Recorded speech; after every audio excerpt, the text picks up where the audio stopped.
reliable and committed to getting you the medications you need without the runaround. When everyone around you is sick and you know you have to be prepared, or when you don't want to wait in line for maintenance meds, you absolutely need All Family Pharmacy. They've got antibiotics, antivirals, Tamiflu, ivermectin. Order online at allfamilypharmacy.com/Bill. Use code BILL10 to save 10%.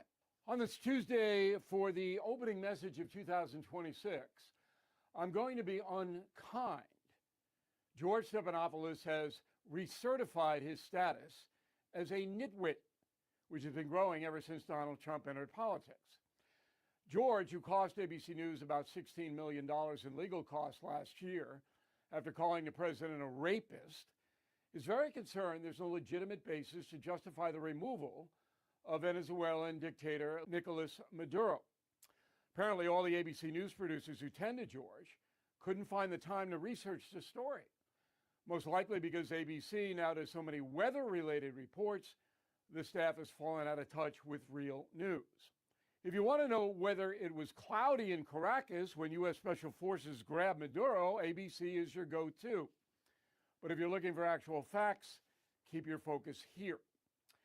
On November 24, 2025, the Trump administration designated the Cartel de los Solos as a terrorist organization. That means the USA can legally use military force against it. Los Solos smuggles narcotics into America and does a number of other criminal things. Maduro is allegedly involved with the group, at least that's what the Justice Department says. That is the legal basis for Trump's action against Old Nick, who the CIA believes has $200 million stashed away. Wow, who knew being the dictator of Venezuela paid so well?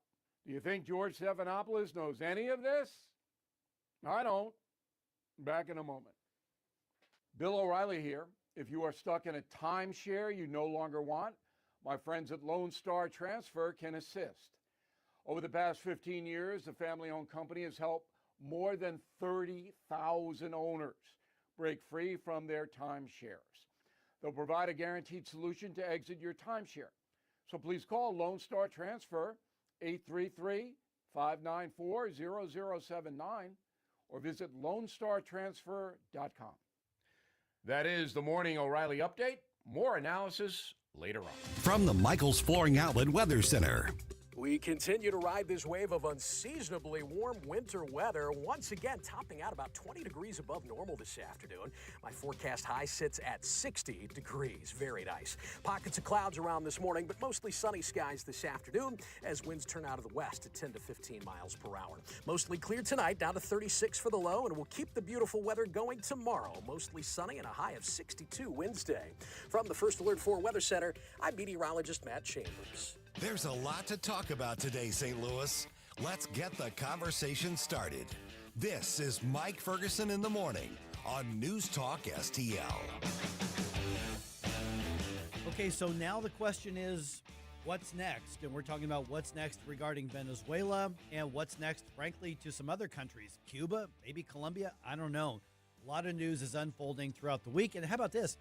What's next in Minnesota? Yeah, Tampon Tim makes it official. He's not running for re-election this year. We're going to get into that as well. Well, good morning. Hey, Mike Ferguson here. Don't forget, tomorrow, Susie and I are going to be at the Missouri State Capitol doing the show for the opening day of the 2026 Missouri legislative session. So if you have any questions that you want us to ask our lawmakers and leaders, send me a note or email me, mike@newstalkstl.com, and I will try to work as many of those in throughout the day as possible. All right, well, with the news fresh off the weekend of our strikes in Venezuela and the capture of Nicolas Maduro, we talked to Congressman Bob Onder about that regarding his take on the actions themselves that we took and about what's next regarding should we run the country? Should we simply allow them to put together what's next? Well, Bob had a lot of thoughts on that. Here's what he had to say. When did you learn of the strikes in Venezuela? Because, we're hearing, a number of Democrats, and I would say some Republicans are saying, yeah, we weren't briefed on this one. When did you find out? Good morning. Yeah, it's great to be back. Well, I found out the same time everyone else found out. I found out through the news. We tuned into one of the media outlets on Saturday morning, probably Fox News, and found out about it. So, no, I wasn't briefed ahead of time either. Bob, I know you all are heading back to D.C. today. Do you expect, and there will be some briefings, do you expect that all of Congress will get a briefing, or will it just be select members? Yeah, so today I think it will be the Foreign Affairs and Armed Services committees in the House that will get the briefing. I'm going to be on a plane this afternoon heading back. Tomorrow, we are going to be spending, we House Republicans are going to be spending all day at the Trump Kennedy Center talking about policy issues. I think many policy issues. It's going to be an all-day event. But of course, given recent developments, I think Venezuela will be top on the list, and President Trump will be meeting with us then. So, today I think it's the committees, the committees directly involved, and then tomorrow the rest of us. Okay, so what's your assessment of what you know right now? I mean, obviously the argument is this was a law enforcement action and the military was there to protect that. And, oh, by the way, it turns out a regime we don't like has fallen in the process. That would be different legally than we went in to topple another government. But what's your assessment of what has happened? Because the follow-up question here in a minute is going to be, okay, what role, if any, should we have in running their country, which the president and some others have mentioned. But let's start with your assessment of where things are right now. Yeah, I would say regarding the first part, there's a lot to talk about here. Mm-hmm. The first part, the legal justification. I agree with you and Susie, your analysis that hey, we're arresting a suspect with a warrant, an indictment in the Southern District of New York for drug trafficking. I think that's part of the story. And other parts of the story, though, are that ever since Thomas Jefferson sent the Navy to put down the Barbary pirates in 1801, presidents have taken military action many times without Congress to defend the interests of the United States and the safety of Americans. And I think this is another example of this. The Democrats howling about President Trump and this action. I want to know whether back when President Clinton bombed Yugoslavia for 78 days, where were they then? Or when Biden or Obama were doing cruise missile strikes in the Middle East. But, I think there are other elements that we've not been talking about. We talk about, Venezuela having vast oil reserves, of course, but we have other strategic, safety issues. The rare earth mineral crisis we experienced when China embargoed those. China has control over 91% of the Earth's rare earth minerals, and they are deeply involved in the supply chain in Venezuela. We know that Iran has drones that with a 2,000-kilometer range that could hit southern Florida in Venezuela, and we know Russia has military advisors in Venezuela. So I think it was the legal justification is, as we said, but I think there was a lot going into the decision to go in to Venezuela. What's next? We don't have a very good history of regime change or nation building, and I'm not at all confident that Delcy Rodriguez is going to be the ideal partner for peace and stability and a stable transition in Venezuela. So I look forward to learning more about what the plans are there. Yeah, I think there's still a lot of questions to be answered there, but it's good to ask them and good to have those conversations. You guys are going to be busy this month because not only is healthcare a priority, but the appropriations bills have an expiration date of January 30th. Absolutely. So what are you looking to, over the next couple of weeks, really be focusing on? What are you optimistic that you all will be able to accomplish?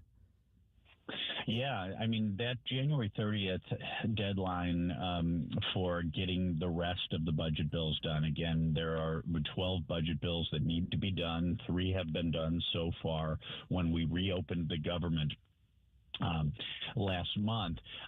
But now we're looking at another January 30th deadline. And my fear is that Democrats believe that opposing Donald Trump is more politically popular, at least among their far left base, than doing the real work of government. And I'm afraid we might very well be headed toward another situation where the Democrats, led by Chuck Schumer and Hakeem Jeffries, make unreasonable demands, and we end up in another shutdown. I hope I'm wrong on that one. I think you'll see the House pass probably all of the budget bills by January 30th. But what happens in the Senate is a whole other story. Okay, so would a lot of that have to do again with trying to bring back or renegotiate the Obamacare subsidies? We've heard some Democrats talk about that. Over the next couple of days, if Venezuela were not overwhelming the news right now, Maduro were not overwhelming the news, we'd probably be hearing a lot about those who don't get the subsidies anymore and all of the sob stories regarding that. Some Republicans, Nicole Maliotakis and some of the others, are saying, well, we're negotiating. We'll have something bipartisan. I'm hoping that there's not a debate to bring back the subsidies. But what is the conversation right now? Yeah, absolutely. Well, remember the way the shutdown conversation, the continuing resolution conversation started this fall was that Chuck Schumer wanted, not only did he want the subsidies, and again, these are the COVID era subsidies. The Obamacare exchanges are still heavily subsidized with or without these COVID subsidies. He wanted those. He wanted all of the Medicaid reforms passed in the One Big Beautiful Bill repealed. He wanted all of the Trump rescissions and DOGE cuts nullified, and a promise of no future rescissions or spending cuts. So that was the Democrats' negotiating position. They kind of backed off. Now I think they'd settle for extension of these COVID subsidies. But look, these COVID subsidies, they're almost as bad a scandal of waste, fraud, and abuse as the Minnesota welfare program scandal. We know that 41% of the folks enrolled made not a single claim, which means many of them were phantom enrollees.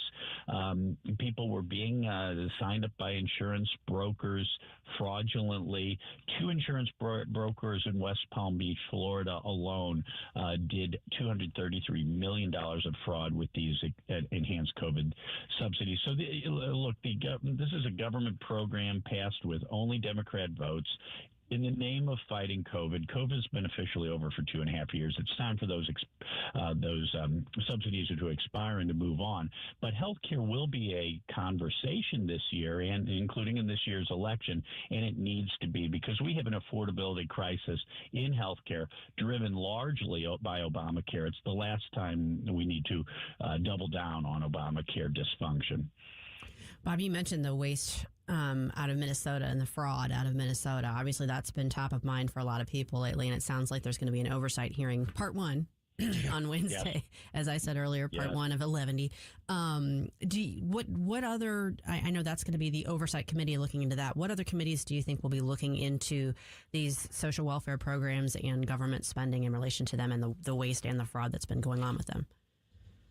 Yeah, I hope that all of the committees of jurisdiction look at those. Of course, food stamps or SNAP are under the Department or the Agricultural Committee. Several of these, Medicaid is under the Energy and Commerce Committee, and then there are these various housing programs. I think a lot of those were. I just cannot believe that Medicaid, which is supposed to be a health insurance program, program for poor people is being used in Minnesota and California elsewhere for housing homeless people. That may be a good cause, but talk about mission creep. I think almost every committee of jurisdiction is going to have something to look at in this Minnesota, just as one prosecutor put it, industrial level fraud, and of course the House Judiciary Committee, on which I serve, often does oversight in some of these areas too. Okay, once again, if you got some questions for Missouri's lawmakers and statewide leaders, we're going to have a number of them on the program tomorrow in the Missouri State Capitol. Send me a note. You can send us a note on social media. The best thing to do probably, though, is email me, mike@newstalkstl.com, so I can pull those up on my phone while we are at the Capitol doing the show tomorrow. This is 101.9 and 94.1 News Talk STL.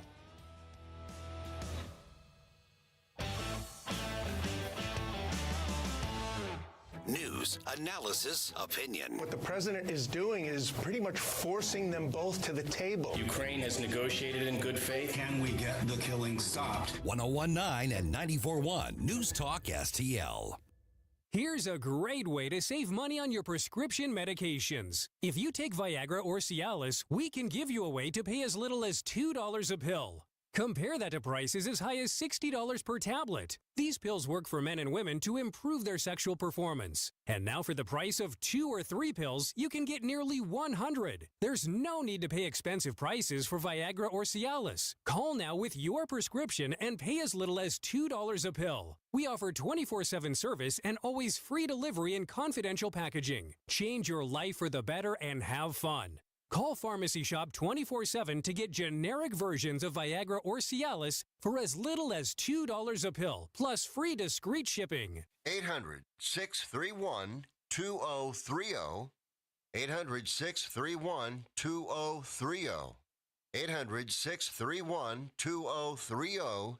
That's 800-631-2030. Is diabetes keeping you from enjoying life's special moments? At U.S. Med, we understand the challenges you face, and we're here to help. With U.S. Med, I can finally manage my diabetes without it managing me. U.S. Med offers a wide range of services to simplify your diabetes care. Personalized care plans, convenient access to cutting-edge diabetes tech, and knowledgeable support. Plus, we'll check your insurance so your diabetes care may be covered at little or no cost to you. With U.S. Med, I feel confident and control of my diabetes. I can finally live my life to the fullest. Don't let diabetes hold you back. Choose U.S. Med and experience better birthdays, better adventures, better anniversaries, and better everything. Call now. U.S. Med. Better service, better care. 800-515-2380.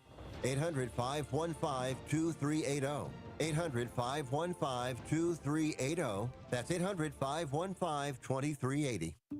As veterans, we're no strangers to helping others. It's what we were taught, trained, and told to do. It could be for anything. Helping a friend move. Listening to a fellow veteran for hours, at any hour of the day.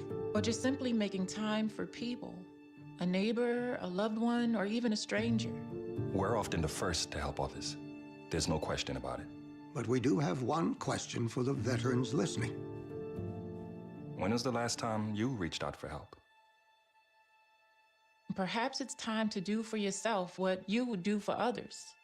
If you or someone you know needs resources, whether it's for stress, finances, employment, or mental health, don't wait. Reach out. Find more information at va.gov/reach. That's va.gov/reach. Brought to you by the United States Department of Veterans Affairs and the Ad Council.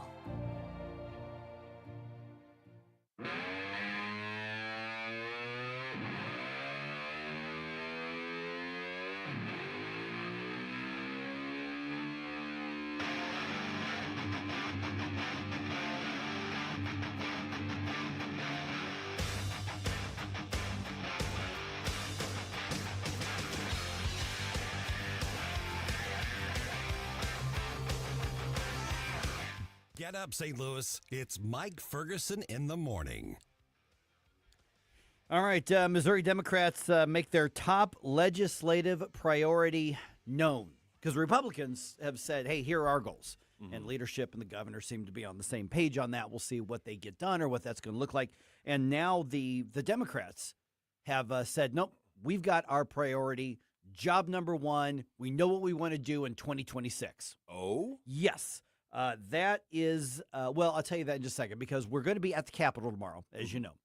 So before I tell you what the Democrats' top priority is, just to let you know, Susie and I are going to be broadcasting the show from the Missouri Capitol. If you're there, because a lot of people who are really active in politics and advocacy, we're going to be on the third floor rotunda. And so come on by, say hi. There's going to be a number of lawmakers and some state leaders. And I can now confirm Governor Keogh is going to be on the program with us as well. So he's going to be there. And so we'll have that throughout the morning.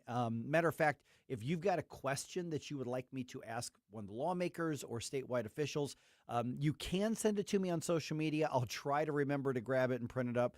Or you can just email it to me, Mike, M-I-K-E, at newstalkstl.com. And then that way it'll be right on my phone when I'm there because I don't think I'm going to have a printer when I'm doing the broadcast. So Susie and I are going to be there. Really excited for that. And we really appreciate our friends at Americans for Prosperity Missouri chapter for partnering with us and making that happen. So just a few hours after the show today, I do my post-production stuff, and then I'm headed to Jeff City. Very nice. Yes, it is. Okay, so the Democrats, let me go back to this so I'm not just being a tease here. The Democrats in the Missouri legislature have made their top priority known. And I'm assuming it has something to do with getting some more common sense, returning to reality, becoming more rational, right? Let's call that Plan B. Oh, no. Their top priority is blocking tax reform and tax relief. Wow. Yes. That's the mission that they have decided to do in 2026 in an election year where they are the super minority and traditionally the opposition party has the biggest opportunity for gains. So here's Representative Ashley Awney. Now, she is the Democratic leader in the House, and honestly, there are so few Democrats that Republicans could easily just ignore them and go, well, that's cute. And they may do that. But here's what she had to say. And she gave these comments to Fox 2. We think it's a really bad idea that's going to bankrupt our state. I'm really concerned about the budget. The auditor just came out with a report that shows that general revenues going to dip below zero by 2028. And that's really concerning. That doesn't even include the governor's proposal to eliminate income taxes. Yeah, so what she says is that what we think is a really bad idea is eliminating the state income tax. So the thing that most people in Missouri seem to be on board with is what they're going to campaign against. But yes. If you're so concerned about the budget, why is it not? Let's look at our government spending and try to see where we can make some cuts and get that spending down. By the way, we're going to talk to the state auditor. Scott Fitzpatrick's going to join us on the program tomorrow too, because he came out just last week and said, "Listen, if you don't start making some serious cuts in spending, there is a big problem coming." And that's what Representative Awney was referencing there. And he's got the right idea. And obviously the Democrats don't, which is one of the reasons they're in the super minority of the legislature. We've had it with the taxes. And the thing is that more and more people are now looking at things on the big picture. Because here's what has happened for years. I am paying too much in taxes. And your library district or your school board goes, well, don't take that out on us. We need some more taxes, but you can get mad at the state or the federal government. We have to have this. Don't look at them all as the same thing. And now people are saying, wait a minute. We've had enough. Seniors around the state of Missouri are looking to where they can go, in some cases, based on whether or not they can afford to stay in their home or stay in a home on a fixed income, on a retirement income. Be it a pension, be it Social Security, be it their 401k, be it whatever. And property taxes make a big difference. So the senior property tax freeze happens and you get local and state officials throwing a fit. The St. Charles County collector called it jackass legislation. Wow. The St. Charles County collector of revenue, and then, of course, the entire collection online system completely fouled up and it's a big mess over there. And then Democrats and state officials and teachers unions, and they all throw a fit saying, okay, if you're going to get mad at taxes, then go after the state or federal taxes. But the reality is that they don't want any of those. They have a government first thinking mindset. Yeah, this really comes off as somebody that knows every year they're going to have somebody with a gun show up to pickpocket them, to steal their money, and then being mad that the person didn't take more money from them. Right. That doesn't make any sense whatsoever. Yeah, so 6:35, we're going to chat with Brandon Arnold from our friends over at National Taxpayer Union. There's now a coalition. We're talking dozens, literally dozens, like 40 some odd activist and advocacy organizations from basically the center to the right are banding together saying we have to have some tax reform, and that means tax relief. That doesn't mean shuffle the deck chairs on the Titanic. Mm-hmm. That means we need to noticeably have less money coming out of our pocket. We have to have that breathing room. In other words, let me boil it down to Mike language. We have to have more people first thinking instead of government first thinking. That's where we're at.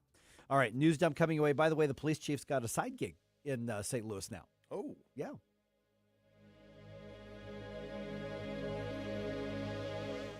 News Talk STL takes you live to Jefferson City for the 2026 Missouri Legislature opening session, Wednesday, January 7th. Mike Ferguson in the morning and former House Speaker Tim Jones and Chris Arps bring you exclusive coverage and insider access. We're live from the third floor of the Missouri Capitol beginning Wednesday morning at 5:30 and Wednesday afternoon at 3. Don't miss this special broadcast this Wednesday on 101.9 and 94.1 News Talk STL. Brought to you by Americans for Prosperity. Remember those magical moments in Mom's kitchen? The heavenly aroma of fresh baked cookies? At Trolley Stop Bakery in Chesterfield's Forum Shopping Center, our co-op of talented bakers has been perfecting that homemade magic for 4 decades. From the gooeyest cookies in town to custom pies, cobblers, and cakes, everything's made from scratch, just like Mom and Grandma's recipes. Need that perfect corporate gift? We ship our famous cookies nationwide. The Trolley Stop Bakery, 67 Forum Shopping Center, or TrolleyStopBakery.com. Because some traditions are too sweet not to share. Why leave your company's story to chance? In today's digital world, video content isn't just an option. It's essential for your success. At Blue Ocean Media Group, we've spent decades crafting compelling visual stories for businesses just like yours. From concept to completion, our award-winning team transforms your vision into powerful video content that connects with your audience and drives results. Don't trust your brand to amateurs. Partner with Blue Ocean Media Group. Visit BlueOceanMediaGroup.com today, and let's bring your story to life. If you're worried about losing your health insurance through Medicaid, we have great news for you. New government regulations have expanded the Affordable Care Act. And now, you may qualify to get health insurance for you and your family through the Affordable Care Act. Call now to learn if you qualify.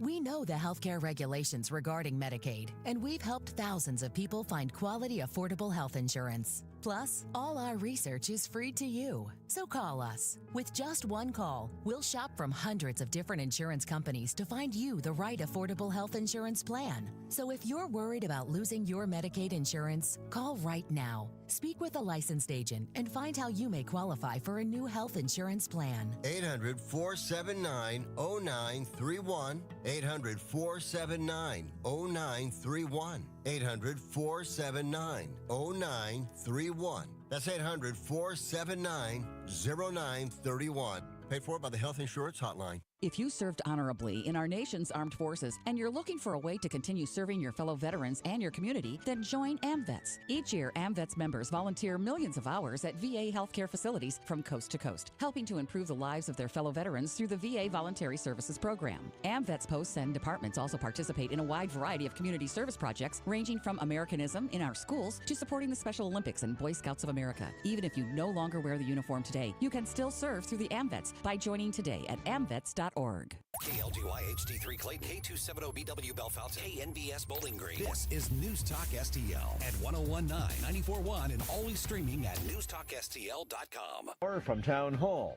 I'm Rich Thomason.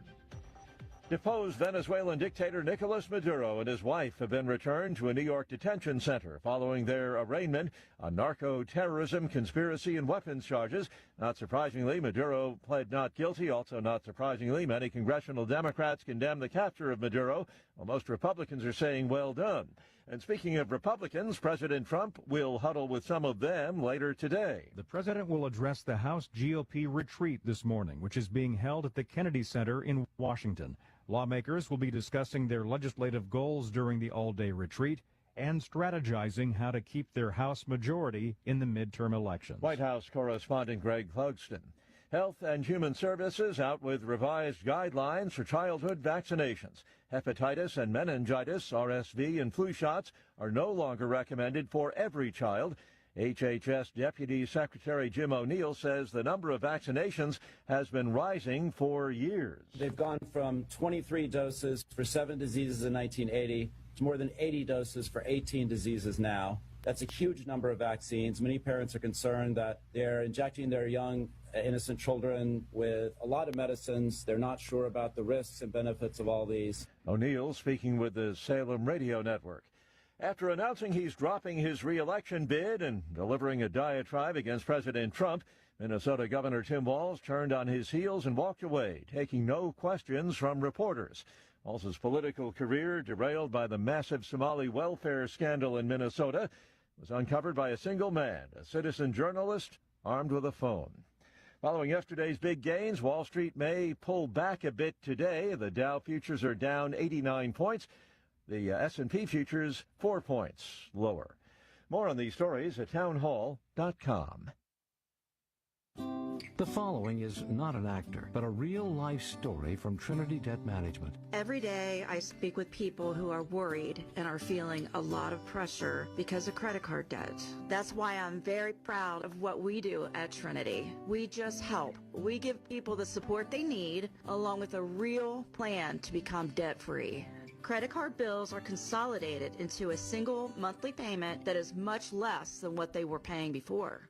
Most of our members end up saving thousands and even may improve their credit scores by as much as 200 points. I know from the bottom of my heart that I'm making a difference in the lives of the people we help.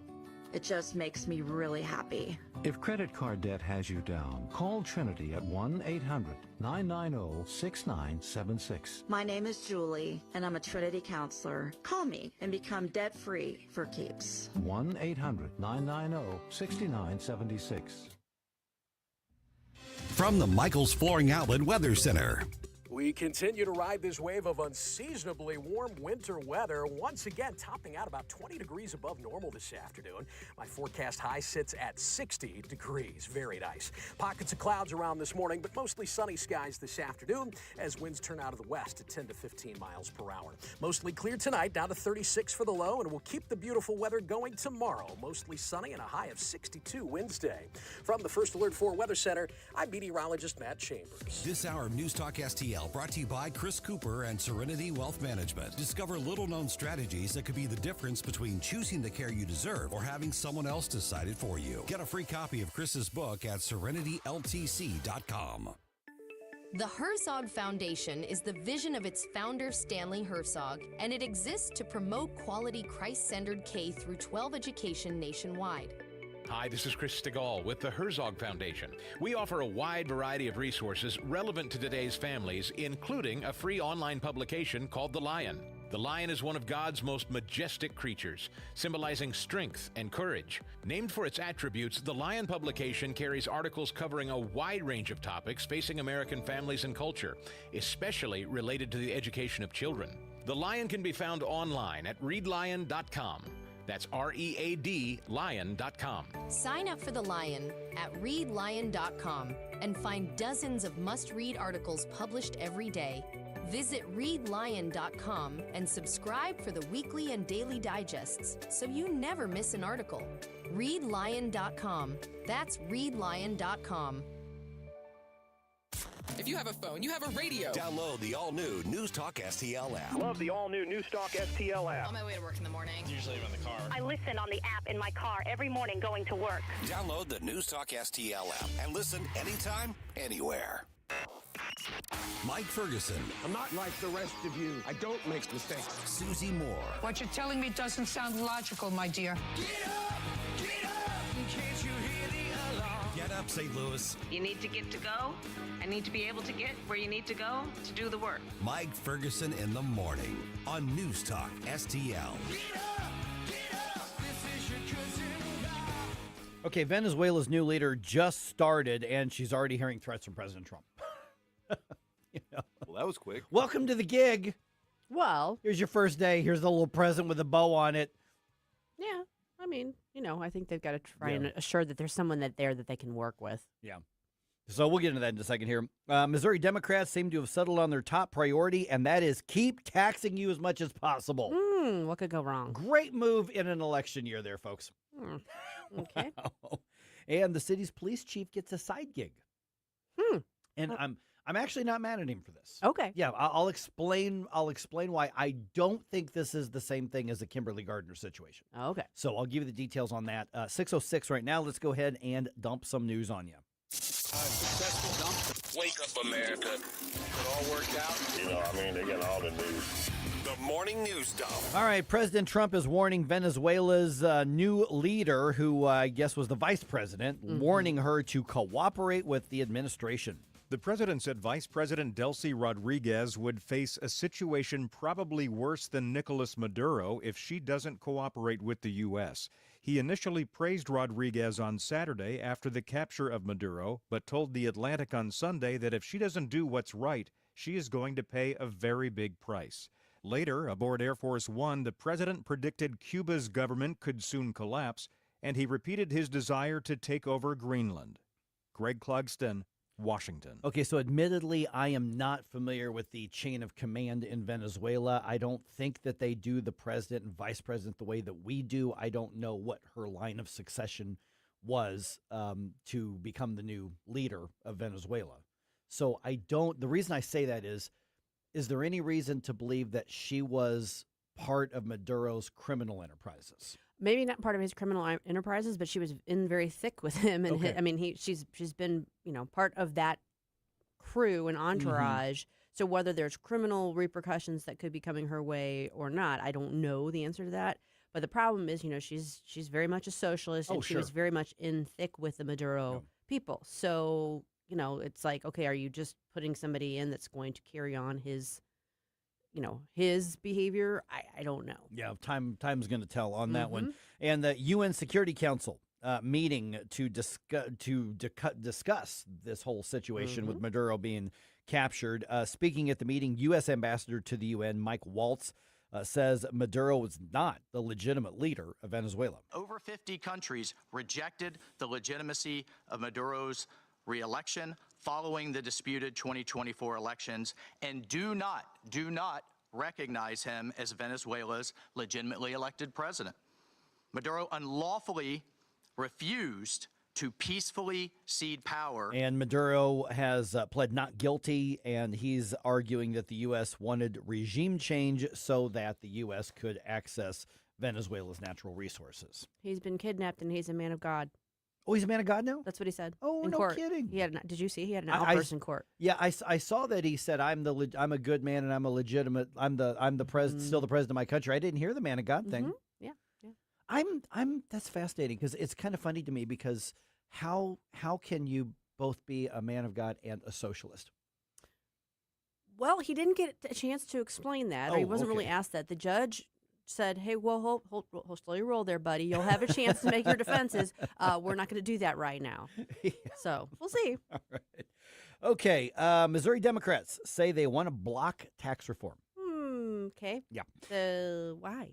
Well, that's a darn good question. Missouri Democratic leader Ashley Awney told reporters that stopping the effort to end the state's income tax is among their top priorities, if not their top priority. Because we love income taxes? Yeah, because her argument that she gave to the reporter on Fox 2 was, well, it's going to bankrupt the state. Okay. Okay. Can she show her math? Can she show her work? Now she is, to be fair, she cited Auditor Scott Fitzpatrick's statement saying, hey, if you don't start cutting spending, you're Sure. going to have some fiscal issues. So is she ready to start cutting spending? That did not come up in the conversation from what I could hear. Okay. Just keep taxing, keep taxing, keep taxing. Mhm. Now, Republicans, of course, have a supermajority in both chambers in the legislature, so Democratic opposition to tax relief could be easily defeated if the GOP lawmakers just choose to ignore them. Honestly, the Republicans don't even have to acknowledge the Democrats, and they could just steamroll whatever they want. That's generally not how it works, but they could if they really were serious and if there were any sort of shenanigans by the Democrats to try to Right. block this. Well, good luck to them, I guess. Yeah, we'll see how that goes. All right, you heard the news. Minnesota Governor Tim Walz saying he is not going to seek re-election. He was speaking to reporters in St. Paul, and he explained his version of why he is not running for a third term, even after previously announcing he was going to be in that race. I came to the conclusion that I can't give a political campaign my all. Every minute that I spend defending my own political interest would be a minute I can't spend defending the people of Minnesota against the criminals who prey on our generosity and the cynics who want to prey on our differences. Okay, so I suspect he probably would have been in a pretty good position to win re-election had he continued to run. But at this point, there's clearly more to come in this story than what we know right now. I think so. Yes, and he didn't want to reference the Nick Shirley videos. Of course not. But this is having a much, much, much more massive impact than anybody on the left wants to admit.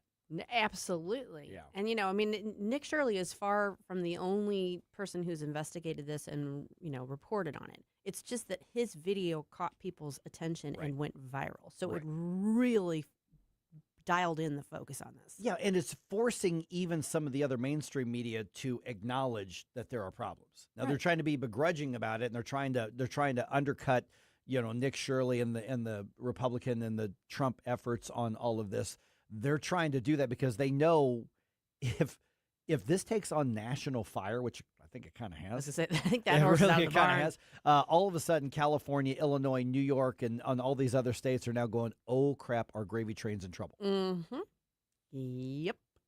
Yeah, so that's interesting. So at this point, my guess is Senator Amy Klobuchar would probably jump in on the Democratic side, and she would be the heavy favorite to win if she were to do that. Yeah, that's not unlikely. I know that she and Walz met on Sunday. Yeah. So, and she said she's considering it. Yeah.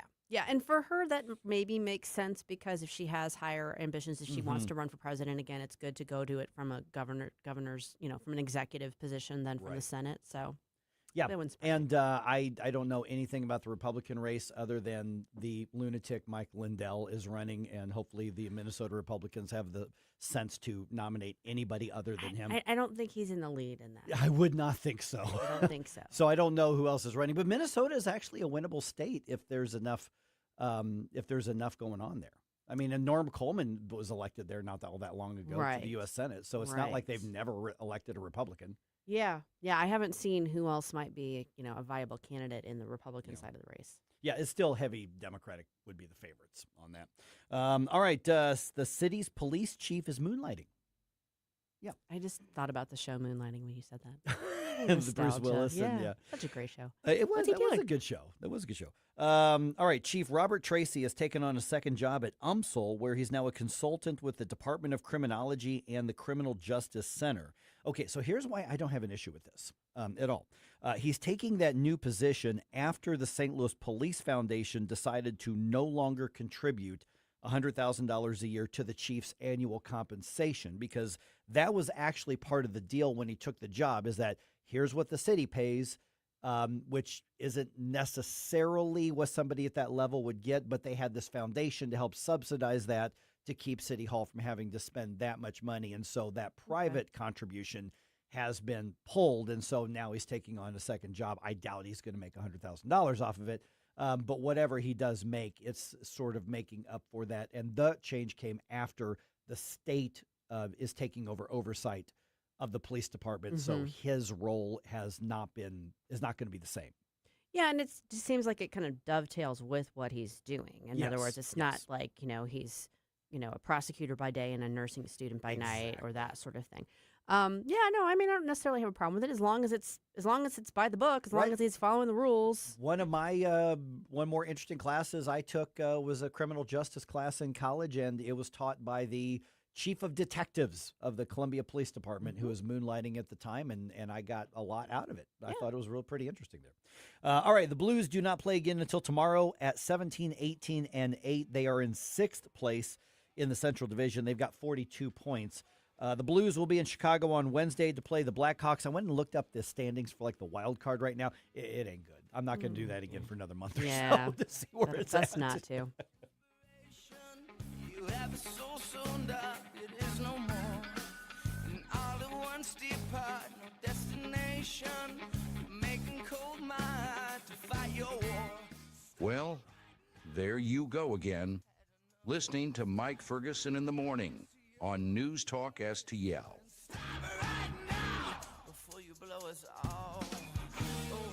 Hey, new year, new you, right? Thinking about those resolutions. Maybe you're thinking your resolve is, I actually need to spruce up my home. One of the best ways to do that is with new flooring. So if you are thinking about that, I have the place for you. You need to check out Michael's Flooring Outlet. They're a locally owned and operated family business for more than 30 years, so you know you can count on them. I used them in the past. I had a great experience with them, and you will too. Doesn't matter what kind of flooring you might be looking for, whatever your preferences, they've got all of the options there. They've got carpet, they've got hardwood, they've got laminate, ceramic tile, luxury vinyl, natural stone, you name it, they've got it. Plus, with Michael's, you know your installation is going to be done right the first time because it's being done by the experts at Michael's. No subcontractors. Michael's, you get the best combination ever. You get great quality and great value. So if you're thinking it's time for you to spruce up your home with new flooring, go check out Michael's. You can shop in store at one of their 3 locations, on Olive and Creve Coeur, on Town Square in Darting Prairie, or on Main Street in St. Peters.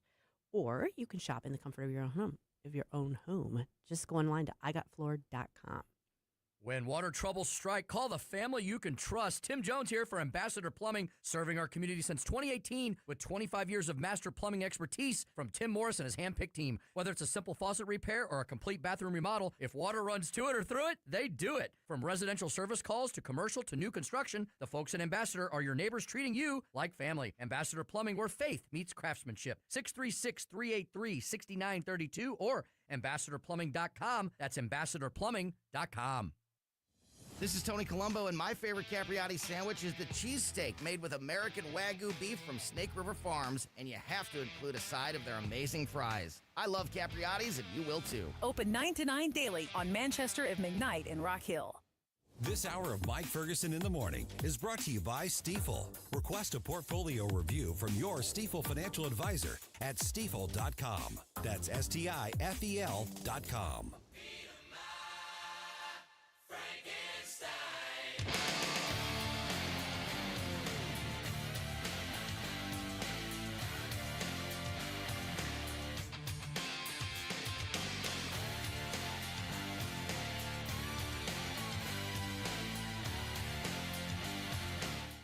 Good morning, Missouri. It's your boy, Joe Pags. I'll talk to you tonight at 10. But right now, let's get back to Mike Ferguson in the morning. All right, sedition or punishment for opposing the administration. That's basically the argument right now between the administration and Senator Mark Kelly. It is 6:19 right now. Defense Secretary Pete Hegseth censuring Democratic Senator Mark Kelly of Arizona, and this has to do with that disobey illegal orders or ignore illegal orders video that he was a part of. Town Hall's Greg Cluxton has the story. In November, Kelly joined 5 other lawmakers in a video that called on troops to uphold the Constitution and not follow illegal orders. Defense Secretary Hegseth said the censure was a necessary step toward proceedings that could result in a demotion from Kelly's retired rank of captain. Kelly responded by calling the move outrageous and wrong. The senator said it sends the message to every single retired service member that if they say something Hegseth or Donald Trump doesn't like, they will come after them the same way.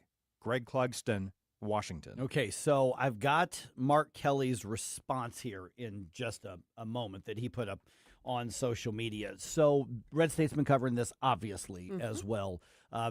This is not just a First Amendment situation because of his military service. Correct. Yeah, and I'm not even that well versed on the legal ramifications of it, but I know that there are limitations that come with being in the military that have to do with, you know, your speech rights that don't apply to civilians. And so yeah, this isn't if it was just about someone saying something the administration doesn't like or opposing the administration, then, you know, half the country would be getting, you know, this business. It's not that. I mean, when they released that video, I think most of us had the same reaction, which was, what are you doing? Like, it really did seem to cross a line. So, right. I don't know. I think that he's a lot of bluff and bluster. I think that there are going to be consequences that he's going to face for it. And I think that's realistic. Yeah. So the argument being made by Pete Hegseth is what you specifically said could have been disruptive to military operations, essentially. Because the free speech absolutist in me says, okay, let's tread lightly here. Let's make sure we're on solid footing, because you have an elected United States senator going after the policies of the administration, which you're free to do.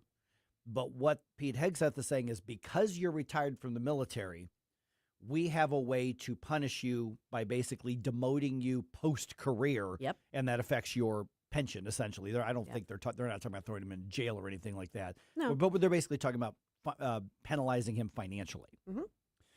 Well, even as a retired military serviceman, one, the code of conduct still applies after you're out of the service, and two, you would have an idea of how what would be called grunts, like the lower servicemen or the people that are in the military that maybe didn't want to go there, might respond to that.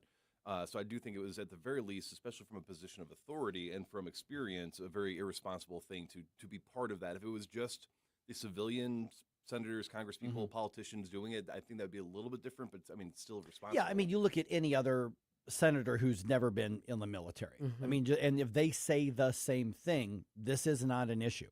But it's because he was in the military that the Department of Defense / War, whatever you want to call it, that they say, no, here's why we can go after you, is because you were in the military. Like, I don't think Dick Durbin was ever in the military.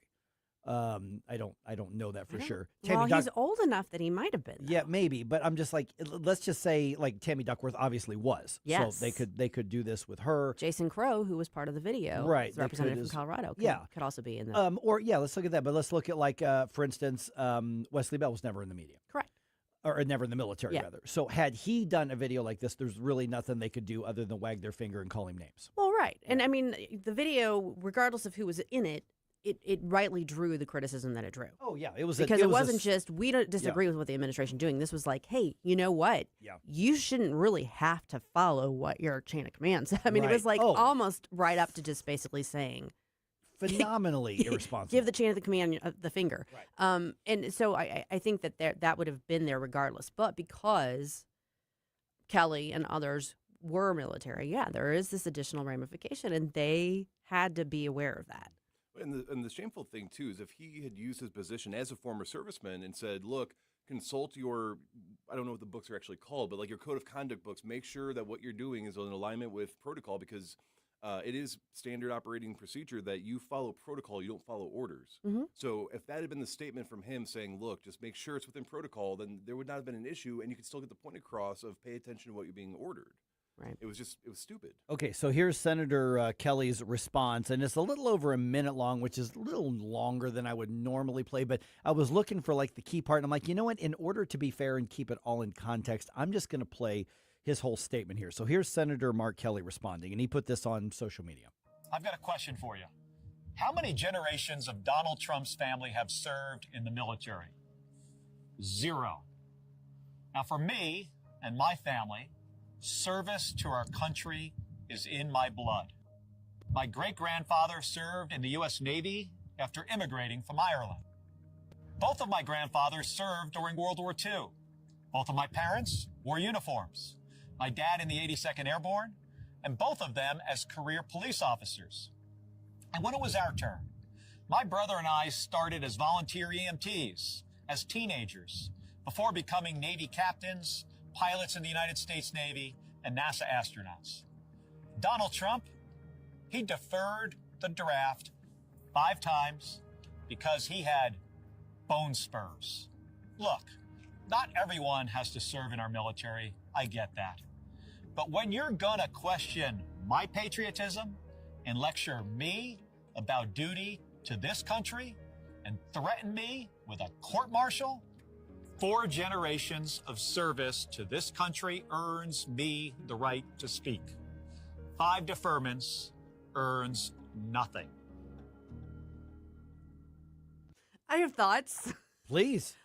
First the of all, floor is yours. First of all, the commander-in-chief has a say whether he served in the military or not. And Barack Obama didn't serve in the military, and Joe Biden didn't serve in the military. So shut the heck up, Mark Kelly. Secondly, Pete Hegseth did serve in the military. He's the one who issued this order. So, again, shut the heck up, Mark Kelly. Jerome was like, oh, do I need the dump button?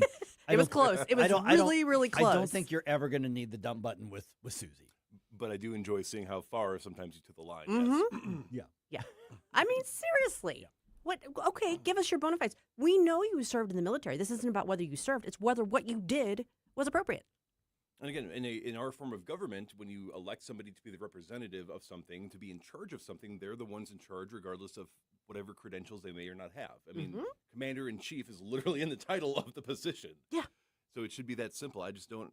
I mean, I get it. I know why they're doing it. Everybody that is being honest knows exactly what this was meant to do and what the intention was. But at the same time, I don't understand if you're going to try to be tongue-in-cheek and imply and nudge people and go in the direction that this video is meant to do, why were you not smarter about the way that you produced the video and what your actual rhetoric was? I don't think this was about smart or not. I think this was designed to be as provocative as it was, knowing that there could be this response because then he can become the martyr. I think this was completely designed. This is an op. Oh, so let me ask the question here, and this isn't devil's advocate. This is just looking at those who are not intent on knowing what's happening. So the people who aren't going to go out of their way to stay informed. So the people, like for instance, who are not watching or listening right now, part of this conversation right now with us, all of those people. To them, they're not hearing what's it called, the Uniform Code of Military Justice, I think is what the rules are. And I have not been in the military, so I'm not versed in it, obviously. But to those who are just normal people, go to work, go to the kids' sports, trying to keep up, they vote, they do all the things that good people do. When they hear a lot of this, are they thinking less in terms of, well, that's the military code, it follows you after retirement, versus, he spoke out against the president and they're going to court-martial him. That's a First Amendment thing. The man's a U.S. senator. That's what they're thinking, which again is why I said it's an op. This was all set up from the get-go. Yeah. So then if you want to have an honest discussion about it, not that I would accuse either side of wanting to have an honest discussion of it, but if you wanted to do that, then what's the way to say that when it comes up? Because I've gotten out of the habit. It's funny because some of my friends, especially my friends on the left, they want to start stuff with me, and I'm like, I'm off duty. I'm not getting paid to argue right now. Right. Now I'll talk about it with some just to have coffee conversations. But for somebody who goes, yeah, I saw that he opposed the administration, and now they're trying to charge him with something. Okay, well, it's not quite that simple. So how do you make that into layman's terms to where people say, well, here's what's actually going on. Make up your own mind, but here's what's actually going on. So I don't know if there's a way to distill that and do that in a quick little soundbite. In my experience, the best approach whenever you're wanting to have an honest conversation about any topic with somebody who may not see things the same way you do is to use the Socratic method. And if you can, to remove the personalities from it. Yeah. So let's talk about this. Let's set aside Donald Trump and Mark Kelly. Just talk about the actual relative positions, talk about what was said, talk about what the rules are. What is your take on that? You can't, it's hard to get people to slow down and actually engage at that level. But if you do, and if you take the party and the persons and that sort of thing out of it, you can have a conversation where you may not agree, but you can at least see, okay, I get your point. Right. And how long until a civilian corps wants to step in on this? Not long. Not long. It's going to happen. It's going to happen. Making that tax bill lower is the goal in Missouri this year. An army of activists are working together to make that happen, and we've got the update on that at 6:35.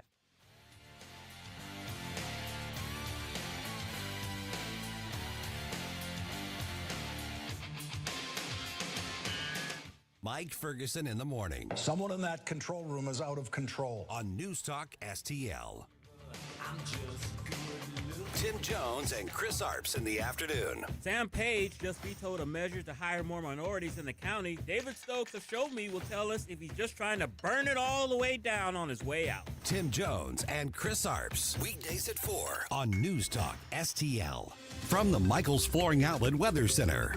We continue to ride this wave of unseasonably warm winter weather, once again topping out about 20 degrees above normal this afternoon. My forecast high sits at 60 degrees. Very nice. Pockets of clouds around this morning, but mostly sunny skies this afternoon as winds turn out of the west at 10 to 15 miles per hour. Mostly clear tonight, down to 36 for the low, and we'll keep the beautiful weather going tomorrow. Mostly sunny and a high of 62 Wednesday. From the First Alert 4 Weather Center, I'm meteorologist Matt Chambers. Hi, I'm Dr. Alan Link, owner of the Dental Link.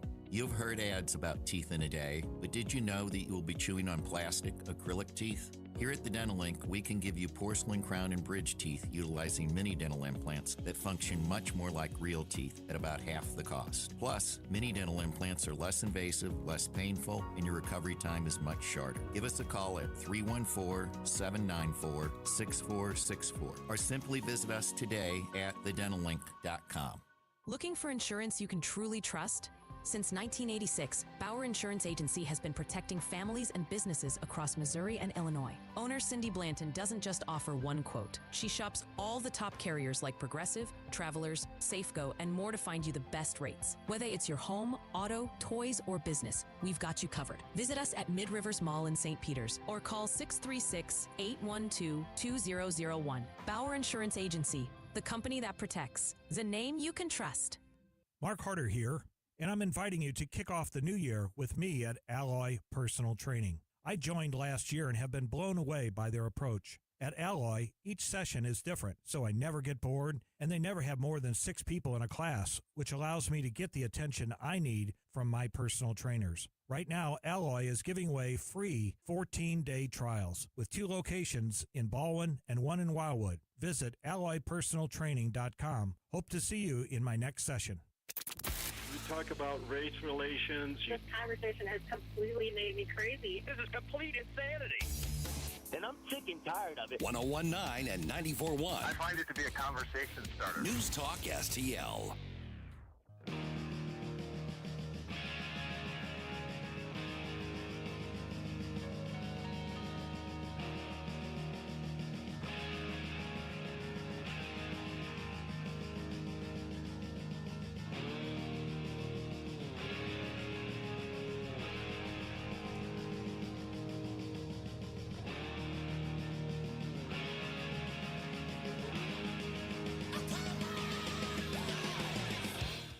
Hey, this is Vince Colonnese. I'll talk to you tonight at 8, but now back to the Mike Ferguson in the Morning Show on News Talk STL. All right, Missouri Democrats have their cause for 2026. What's that? They do. Stop tax reform. Okay. Yeah, because government comes first, I guess. Priorities. There's a full court press, though, for tax reform. Now, there's always in election years and the new legislative session and everything that goes with it, there's always a lot of nice talk from Republicans and conservatives. We're going to cut your taxes because that's what we stand for. And then they nibble around the edges. There is a full court press right now in Missouri, a very large coalition, dozens of advocacy organizations working together because they want to see the changes made in order to lighten that tax burden on all of us. Now, this is sort of being spearheaded or kind of the umbrella under the umbrella of the National Taxpayers Union. We're now joined by Brandon Arnold from the National Taxpayers Union. And what's different this year, Brandon? I mean, we always, like we said, every year Republicans are always like, oh, yeah, tax reform, tax cuts, yay for us. Look, we're talking about tax cuts. Conservatives, Republicans, the right in general in Missouri, we're saying we mean it this time. We've got to have something significant. What's different about 2026 than in the years that we've basically just heard the words? I think, good morning, by the way, Happy New Year. I think looking around at the rest of the nation, looking what other states are doing, so many states are implementing not just tax cuts, but fundamental tax reform. And everyone is looking at states like Tennessee, like Florida, like Texas, zero income tax states, and recognizing so many of our residents from other states, particularly high tax states like Illinois, are gravitating toward those states. It's not just tax policy, but tax policy plays a huge role in attracting individuals, in attracting businesses who are looking for better economic opportunities. So I think Missouri recognizes right now that standing still is falling behind. It's time to act. Tax reform is right here at the doorstep. Let's push it across the finish line and get it done. Brandon, playing devil's advocate here, obviously the Democrats have decided that they're going to do just that and work against what should be one of those issues that's everyone's on board with. Is there any credence to the argument that if we do this reform? Well, like for instance, the Democratic leader, Ashley Awney, she told Fox 2 yesterday when asked about the effort to get rid of the income tax. Here's what she actually said. We think it's a really bad idea that's going to bankrupt our state. I'm really concerned about the budget. The auditor just came out with a report that shows that general revenues going to dip below zero by 2028. And that's really concerning. That doesn't even include the governor's proposal to eliminate income taxes. So then what's the argument against that? Well, I think we've looked and seen what other states have done. We've seen states implement good tax reform policies, and we've seen states make mistakes. And I think the governor recognizes that. He's put forth the outlines of a plan here that implement not just tax reductions, but also smart tax reforms and smart budgetary spending changes. So we're not driving up the budget deficit. We're not increasing the burden on taxpayers and acting irresponsibly. So I think there is a path forward here, and it's easy to preach the doom and gloom, I think, that the Democratic leader is preaching. But if you look at the details of the plan as it's coming together here, I think the facts are we can do this. We can learn from North Carolina's success that implemented a series of tax triggers, cuts, as long as budget targets were met. Those triggers have taken place, have reduced the tax burden, and North Carolina is one of the fastest growing states in the country. So we can replicate that in Missouri and make Missouri one of the fastest growing states in the country as well. So, Brandon, I'm going to guess that what we're going to hear from media here and we're going to hear from the leftist activist here, we're not going to hear about North Carolina. We're going to hear about Kansas, saying, look what those Republicans did under then Governor Sam Brownback. They went and cut a bunch of taxes. Spending didn't get cut. The state darn near, crashed. That's what we're going to hear. And so to kind of piggyback on what Susie was just saying, what's the right answer to that? Because you've cited the example of why this can be done. They're going to cite that Kansas as an example of why it can't be done. Yeah, you're absolutely right. And if you check out the coalition letter that we put together, we have 43 conservative free market organizations, national groups based in Missouri, as well as a handful of groups from across the country. It's on our website at ntu.org and hopefully being shared widely across the state of Missouri. But we specifically recognize the fact that Kansas made a mistake. Kansas overshot the mark when it came to tax cuts. It cut too much without implementing budgetary reforms to make sure that they didn't create a budget mess, to ensure that they did end up with a budget mess. And listen, we've learned that lesson. We've learned it very, very well. I think that set tax reform back many, many years across the country. But we've learned lessons, and I think North Carolina is the direction that we need to point there. There are other examples of states that have implemented smarter tax policies, cutting taxes, putting the state on a glide path to a zero income tax without creating budgetary headaches. So that formula is out there, and don't let the doom and gloom folks tell you otherwise. So we've touched on it a little bit, but what is the right way to do this? What are the sound mechanisms that can be employed to get us to that ultimate goal? Yeah, so it's not just about cutting taxes, it's about reforming taxes. So putting the state on a path to get to a zero income tax is great, but also looking at the sales tax. Missouri has over 200 sales tax exemptions right now. It is an absolute mess. Tax reform is about simplification, not just cuts. So looking at ways to simplify the sales tax system, So it's a much more uniform and straightforward system. And then obviously looking at the budget side of the equation as well is not just about cutting taxes, it's about getting rid of unnecessary and wasteful spending in the budget, and then creating a system so you don't have the Kansas situation where you have triggers in place. You have to meet certain budget targets, certain goals in order for those lower tax rates to kick in, and they kick in over the course of several years. When you do that, you ensure you don't have those rapid revenue reductions without the accompanying budget reforms and spending reductions that are necessary to keep the budget in order. So the blueprint is out there. It's been implemented in states, and it has not only helped these states grow, it has made them true leaders on an economic basis across this country. And I think that all the information is right there. Missouri just needs to grab it and run with it, as the governor is already doing. We are visiting with Brandon Arnold from the National Taxpayers Union. Okay, I think everything you just said is 100% correct. I also think that for the average voter out there, this is really wonky, and a lot of people are going to be scared by. But what's going to happen is we're not going to be able to fund emergency services. You like highways, don't you? You like police, don't you? You like this, that, and the other, don't you? That's what we're going to be hit with. How do we, in a very simple and truthful way, refute that argument? Because really what they're saying is we have to have government first thinking instead of people first thinking. Yeah, I think the example that always stands out to me is comparing New York and Florida.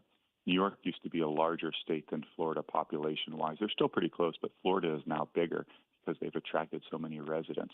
On a per-person basis, Florida spends half of what New York spends, government spending per person. It's just astonishing.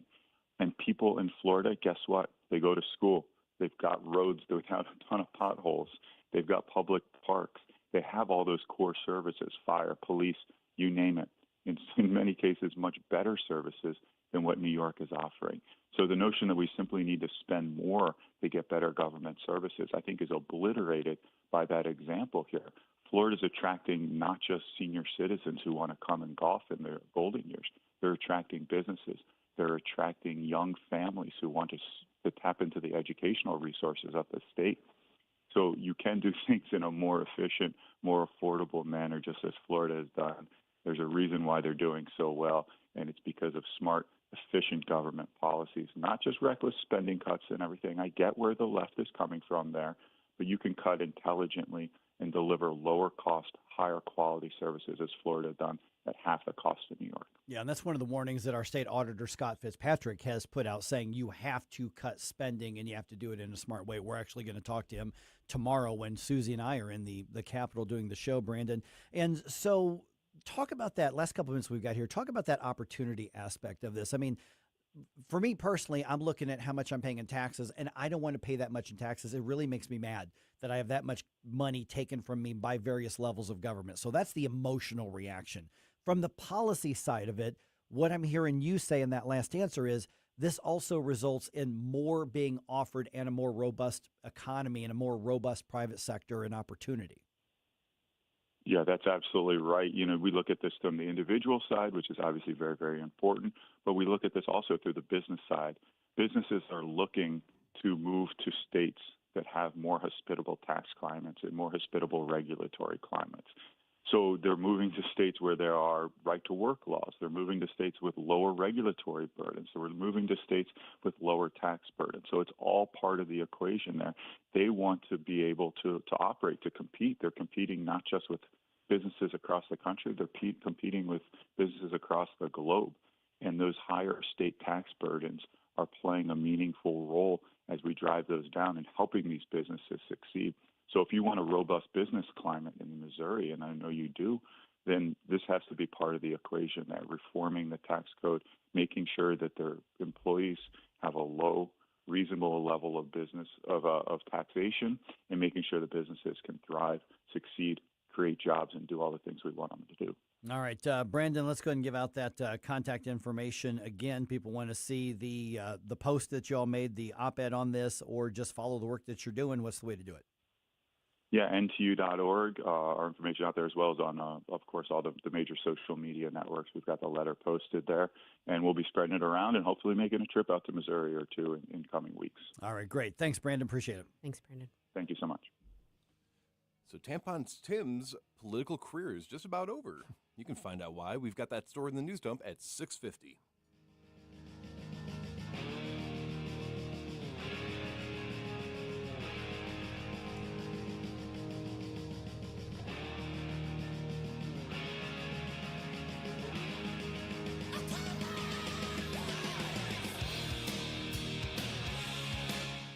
Mike Ferguson in the morning. People talk about federal money as if it falls from heaven. You know, we thank heaven for it, but it came out of people's pockets. On News Talk STL. The Democrat Party is going to have to go back toward the center. News, analysis, and opinion. I've never called a talk show before, but this just irked me. 101.9 and 94.1 News Talk STL. 1 in 4 women will have an abortion before the age of 45 in this country. That's the tragedy we must work to stop. Mike Ferguson from The Morning Show here, and that is why Reach Reproductive Health is here, to empower parents to save the lives of innocent children and to see these families come to Christ. And you can be a part of saving and changing lives. So pray and visit outreachforlife.org to learn more, volunteer, and donate. That's outreachforlife.org. Tony Colombo here for Gutter Pros and Exteriors, your all-in-one service team that brings years of experience and quality that's affordable right to your doorstep. Christine and I discovered Gutter Pros and Exteriors when we bought our home and inherited a gutter problem. And they've also repaired siding damage on our home because along with gutter repair, gutter installation, and leaf protection, the Gutter Pros team are also the best for repairing other exterior damage, including fascia, soffit, and all siding repair and installation. Learn about all the ways Gutter Pros and Exteriors can help your home or business right now at gutterpros.com. I'm Dr. TJ, owner of the Institute of Natural Health, co-owner of Optimal Nutraceuticals, and the host of Wellness One. Wellness One is designed to cut through the nonsense and provide you common-sense science-based information regarding health and wellness. On the show, we discuss topics like thyroid health, gut health, hormone optimization, and many others. Our show airs Saturdays at 10 a.m. and 2 p.m. and Sundays at 11 a.m. and 3 p.m. right here on NewsTalkSTL. And you can visit us at inhstl.com. That's inhstl.com. Hey, when pests invade your home, you need someone you can trust. It's Jamie Allman here, and at Buckingham Pest Control, they're not just your exterminators, they're your neighbors and friends. A locally owned family business and St. Louis Magazine A-List award winner, providing affordable, quality pest control. Plus, they offer energy-efficient TAP attic insulation, the only insulation that controls pests. BuckinghamPestControl.com. That's BuckinghamPestControl.com. This hour of Mike Ferguson in the Morning is brought to you by Stifel. Request a portfolio review from your Stifel financial advisor at stifel.com. That's STIFEL.com.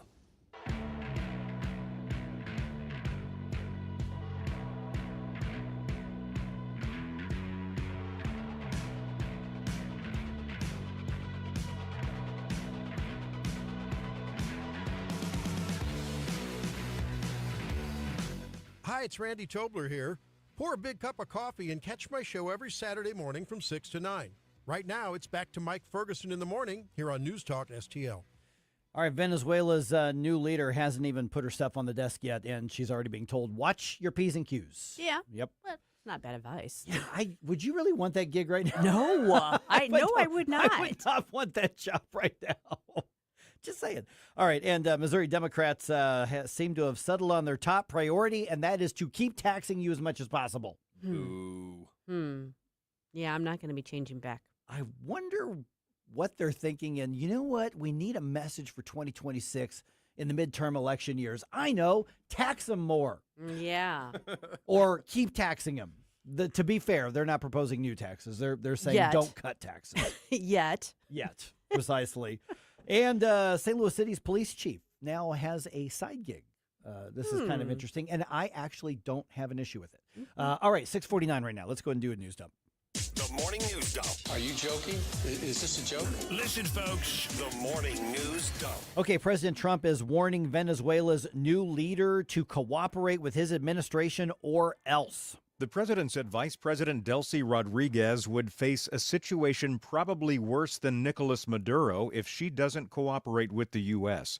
He initially praised Rodriguez on Saturday after the capture of Maduro, but told The Atlantic on Sunday that if she doesn't do what's right, she is going to pay a very big price. Later, aboard Air Force One, the president predicted Cuba's government could soon collapse, and he repeated his desire to take over Greenland. Greg Clugston, Washington. Again, congratulations. You're now at least locally recognized as the president. But here's the other part of the job.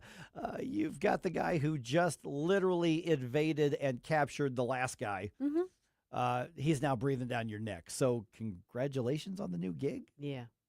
Yikes. Well, I mean, you could say maybe she ran with a rough crowd, so maybe she's used to that. I mean, Venezuela is no stranger to political strife and turmoil, hence the situation that they're in. I don't think she's, a neophyte. I don't think she's unwise to the way things work. But yeah, I mean, I think you're seeing some very tough talk from the president with the aim of trying to keep things from spiraling out of control. But I can understand why. If I don't think I would want to be in her shoes. No. I agree. I would not want to. All right. Missouri Democrats say they want to block tax reform. Yeah.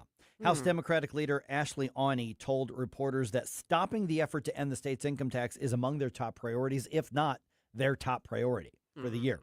Republicans, obviously, as you know, have a supermajority in both chambers of the legislature. So Democratic opposition to tax relief could be easily defeated if GOP lawmakers choose. The bigger concern is there a GOP lawmaker or two out there who secretly isn't wild about the idea and wants to blame Democrats while enabling something to block it? Okay. I don't know. Yeah, I don't. I think the Republicans are basically on board here.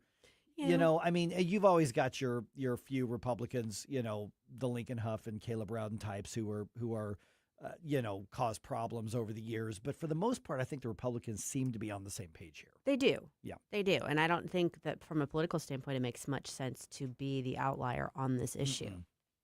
Because we'll primary your ass.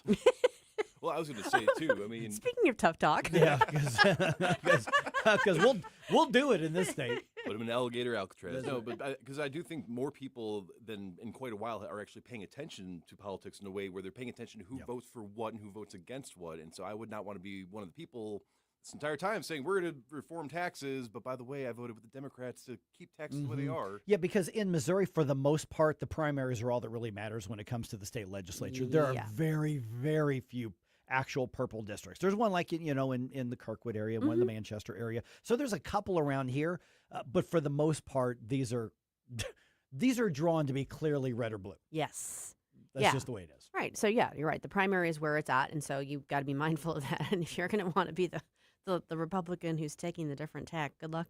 Good luck with that. Exactly.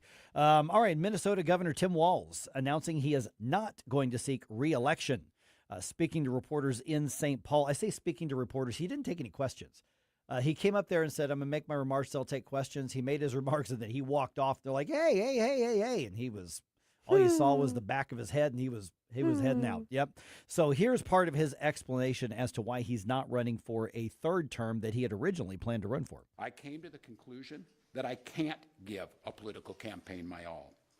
Every minute that I spend defending my own political interest would be a minute I can't spend defending the people of Minnesota against the criminals who prey on our generosity and the cynics who want to prey on our differences. So there's a chance that the national exposure and focus on the massive, massive fraud under his government's watch might have had something to do with this. Maybe.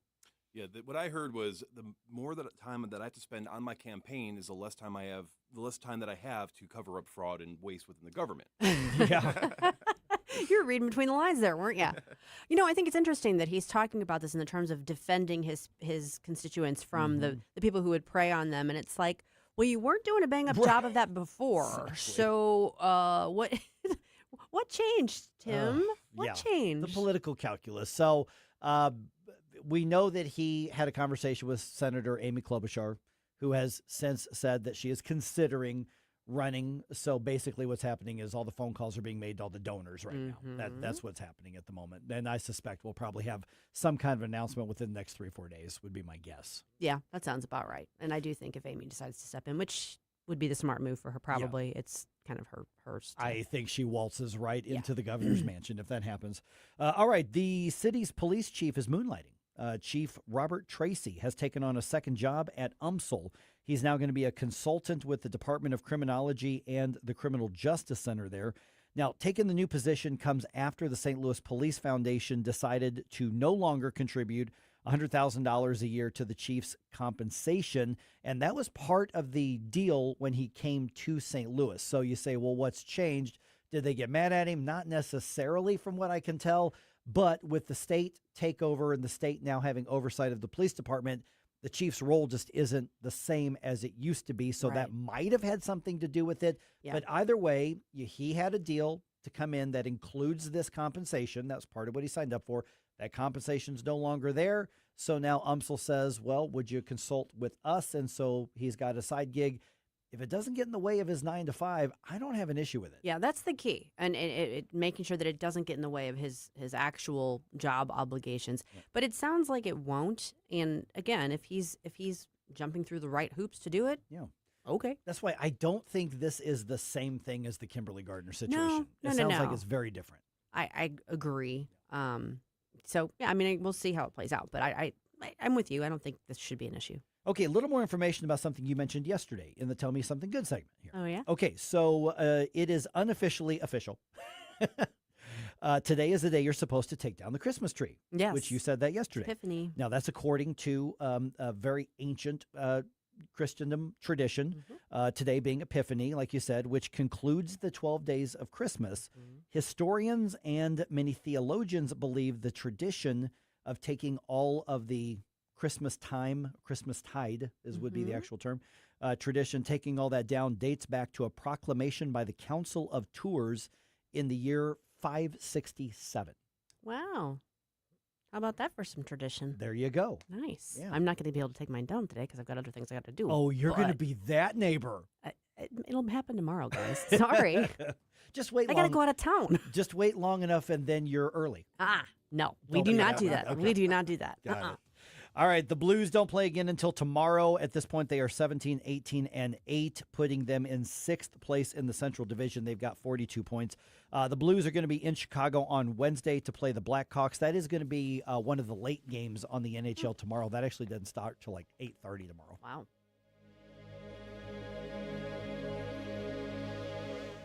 Are you ready to take a totally tubular trip down memory lane? Join us for the ultimate 80s and 90s trivia night, raising funds for the Nick Schroer for State Senate campaign. Dust off your neon, grab your friends, and test your knowledge on all the classics, from mixtapes to sitcoms, boy bands to blockbuster hits, and maybe even some political questions. It's all happening Saturday night, January 31st at the Elks Lodge in O'Fallon, Mo. Reserve your table now by emailing nick@nickschroer.com. It all comes down to this, folks. Yep, the entire season is on the line. But my throat has officially thrown in the towel. Sounds like you need Vicks VapoCool drops. They're max strength and vaporize sore throat pain. Whoa! These VapoCool drops hit fast. Speaking of fast, did you just see that play? Yeah, he vaporized that ball. That pun should have come with a penalty. Vaporize sore throat pain with Vicks VapoCool drops. Use as directed. Hey, can you blow up some balloons for Jack's party? I can't. I'm so congested. You need Sinex Severe from Vicks. Sinex Severe Nasal Spray. Yeah, just Sinex. Breathe. Sinex Severe instantly relieves nasal congestion and works 6 times faster than nasal decongestant tablets. The 12 hours of relief allow you to get back to the moments that matter without congestion. Daddy, we need more balloons. On it. Try Sinex Severe from Vicks. Just Sinex. Breathe. Use as directed. There is no room in America for this kind of conduct. All of a sudden, they care about free speech? No. They care about dependency and control. Free speech is alive and well in America right here. She will devour the real truth like it was a light snack. The agenda that the far left is pushing is not working for us. And I'm talking about everybody who look like me. 101.9 and 94.1. Fight for our freedom. This is News Talk STL. KLGY HD3 Clayton, K270BW Bellefonte, KNBS Bowling Green. This is News Talk STL at 1019, 94.1, and always streaming at NewsTalkSTL.com. Breaking news this hour from Town Hall. I'm Rich Thomason. Congress has been briefed on the capture of Venezuelan dictator Nicolas Maduro. It was a closed-door briefing delivered by top Trump administration officials. Maduro and his wife remain in detention in New York following their arraignment yesterday. Deputy White House Chief of Staff Stephen Miller says the interim Venezuelan president, Delcy Rodriguez, has been cooperating with the Trump administration. Consulting with the president? Well, I don't want to get, it's a good question. I don't want to get too much into details on that. But look, we have an oil embargo in Venezuela. For them to do any kind of commerce, they need our permission. We have our massive fleet, our Armada, still present there. This is an active and ongoing U.S. government and military operation.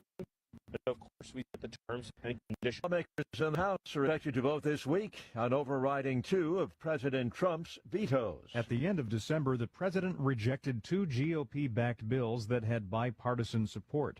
It was the first time he used his veto pen in his second term. One of the bills, for a drinking water pipeline, was sponsored by Republican Congresswoman Lauren Boebert of Colorado, a longtime Trump ally who broke with the president over releasing the Jeffrey Epstein files. While the overrides could pass in the House, it's unclear if there would be enough votes in the Senate. Greg Clugston, Washington. Deaths of on-duty U.S. law enforcement officers decreased by almost 25% last year, according to the National Law Enforcement Officers Memorial Fund. The drop from 148 in 2024 to 111 in 2025 includes decreases in officers killed by firearms, in traffic-related incidents, and in other on-duty occurrences. Updating Wall Street, the Dow futures down 38 points, NASDAQ futures 61 points higher, S&P futures are up 4. More on these stories at townhall.com.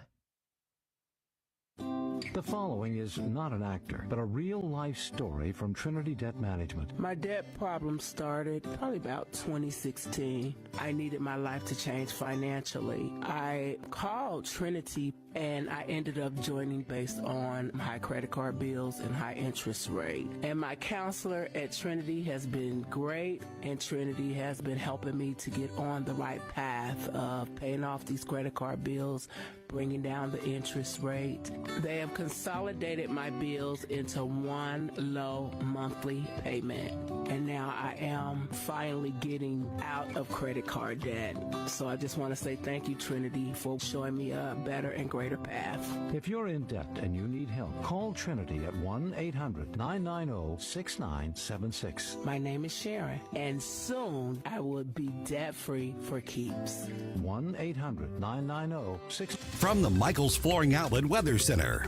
We continue to ride this wave of unseasonably warm winter weather, once again topping out about 20 degrees above normal this afternoon. My forecast high sits at 60 degrees. Very nice. Pockets of clouds around this morning, but mostly sunny skies this afternoon as winds turn out of the west at 10 to 15 miles per hour. Mostly clear tonight, down to 36 for the low, and we'll keep the beautiful weather going tomorrow. Mostly sunny and a high of 62 Wednesday. From the First Alert 4 Weather Center, I'm meteorologist Matt Chambers. This hour of News Talk STL is brought to you by Rodney and Jen Wallner and the entire Wallner home selling team at Berkshire Hathaway. Call them today at 314-810-SOLD. 314-810-SOLD. News Talk STL takes you live to Jefferson City for the 2026 Missouri Legislature opening session, Wednesday, January 7th. Mike Ferguson in the morning and former House Speaker Tim Jones and Chris Arps bring you exclusive coverage and insider access. We're live from the 3rd floor of the Missouri Capitol beginning Wednesday morning at 5:30 and Wednesday afternoon at 3. Don't miss this special broadcast this Wednesday on 101.9 and 94.1 News Talk STL. Brought to you by Americans for Prosperity. What's the best way to get rid of a timeshare that you don't want? Call the Timeshare Exit Hotline. We're a group of attorneys that help customers legally exit their timeshares. It's an easy process. We guarantee results or you pay nothing. Exit your timeshare today. Call now. 800-524-1641. 800-524-1641. That's 800-524-1641. Mike Ferguson. I'm a stud. I'm ballsy. I don't take no from anyone. Susie Moore. I disagree on his assessment of the situation. Get up, St. Louis. So it's time to get out of bed. Pour yourself the greatest cup of kofifi the world has ever seen. Rise up with one voice, drain the swamp, and take back our country. Today's the day we're going to do it, and it's time to do it right now, believe me. Mike Ferguson in the morning on News Talk STL. All right, I can't take credit for this one. A lot of people were quick to point this out on social media. Wow, you lefties went from no kings to leave that dictator alone pretty fast. I wish I could take credit for that. I wish I thought of that. Oh, I can't take credit for it. I just saw a bunch of other people say it. Democrats are picking yet another really interesting hill to die on. Yes, they are. And I think just removing my own personal opinions, being the guy on the right here, it's fascinating to me because the Democrats really maybe had an opportunity to make some gains in 2026, and they seem to be running as far away from political opportunity as possible. Yeah. It's like, that would make sense. No, let me faceplant first. It's kind of fun to watch. It's very interesting to watch. And Chris Arps, of course, you can hear him every afternoon right here on News Talk STL. See him on Newsmax television, opining and giving his political punditry on there. What's your take on that? Let's talk about the reaction to the military strikes in Venezuela. Now, Newsmax actually just they just broadcast a poll saying that the country's fairly divided on whether or not they support what the country did in Venezuela, but there shouldn't be a lot of question as to whether or not Maduro's really a bad guy. But the Democrats and the fringe left are essentially almost looking for ways to step outside of the normal debate. I mean, there's a place to say, hey, I question whether or not we should have done this as a matter of policy or something. That's fine. But they seem to run right to the dumbest conclusion in some places. Well, the argument that the Democrats are making is that, yeah, we want Maduro out of office, but President Trump should have came to Congress so he could get an authorization for war. And I think that's where their argument falls flat, is because this was not a war effort. Basically, the United States government, with the help of the military, was executing a warrant. Maduro has been under indictment since 2020. He is an illegitimate president of Venezuela. No one recognizes him as president. Marco Rubio said many, many times Sunday that 60-plus countries don't recognize him. Even the European Union doesn't recognize him. So I think if you put all of that in context, there was no need to go to Congress for a declaration of war. This was the execution of a warrant. Chris, you've been an observer of politics for a long time, and you have a pretty good sense of what works and what doesn't work. What is your take on why the Democrats keep insisting on taking the 20, taking the downside of an argument? Well, first of all, I think it's Trump derangement syndrome, TDS. I think that's the basis of all of this. Plus, as we've seen over the last few years, the Democrats' far left fringe is their base. And I think a lot of these politicians are afraid of upsetting the far left fringe base. They think that they have a great issue in 2026, which is affordability. And so they want those people motivated to come out in 2026 so they could possibly retake the House and the Senate. So I think they don't want to upset those people, but they're not looking at the big picture that this is a 50-50 country. As Mike alluded to in the poll, the country's divided on this military action. But once again, they are listening to their fringe base, and they think that's where mainstream America is. And unfortunately for them, it's not. One of the comments that just came in on the Rumble chat box, our buddy Jay Monty said, if Trump said make breathing great again, 22 million Democrats would die trying to hold their breath and avoid breathing. Yeah, most definitely. I mean, they have Trump derangement syndrome to the max, and it's so bad that they can't see that this is not a winning issue for them, supporting open borders, supporting illegal immigrants, and supporting dictators. Chris, what is a winning issue for them? I mean, we've talked about affordability. It seems like that might be something to go on, at least if they could get the messaging right. But what do you think if you were advising them, I know you wouldn't dream of it, but if you Never. were advising them, what would you tell them to do on that issue? I think they should stick with affordability. We're seeing prices come down a little bit, especially with gas prices. That's something that you see every day. That's something that affects most Americans. But it's going to take a while for groceries and other items that we spend money on to be lowered. I also, if I was them, I would focus on health care. With these Obamacare subsidies expiring on January 1st, we're going to see very, very soon the mainstream media putting out stories showing all of these people have lost their health care. The woman with 3 kids, one of them has cancer. She can't afford her health insurance anymore. We're going to start seeing those stories. So I think health care and affordability is probably their best 2 issues going into 2026, the midterms. Chris, sometimes I think that it's just a race to who can outdumb the other one in Washington, D.C. How do the Republicans avoid outdumbing the Democrats in at least on the national level? How much time we got left? Yeah, really. For you, as much as you want. Well, I think, this is not a popular answer. Look, I'm not in favor of Obamacare. I'm not in favor of the subsidies. These subsidies, of course, were put in during the pandemic for people that couldn't afford health insurance. But as you know, once the government gives you something, it's very, very hard to take it away. If I was advising Republicans, I would be talking about reforming these Obamacare subsidies. Make them means tested. Right now, people that make $150,000 a year are eligible for these subsidies. Right now, people don't have to pay anything for these subsidies. Make it reformist so people have to put some skin in the game. And I think those types of reforms you could possibly sell to Republicans, but completely passing these subsidies and not having any reforms is a losing issue. But I think you're just going to have a groundswell of media talking about all these people that don't have health insurance, and that's just going to be an uphill climb. Chris, obviously, healthcare is going to be front and center in the discussion this year and heading into the midterms. But what else would you like to see Republicans focusing on, and perhaps getting a winning message out of? Conquer Greenland. Oh no, I'm sorry. Go ahead. Yeah, never mind. Sorry, I spoke out of turn. Good.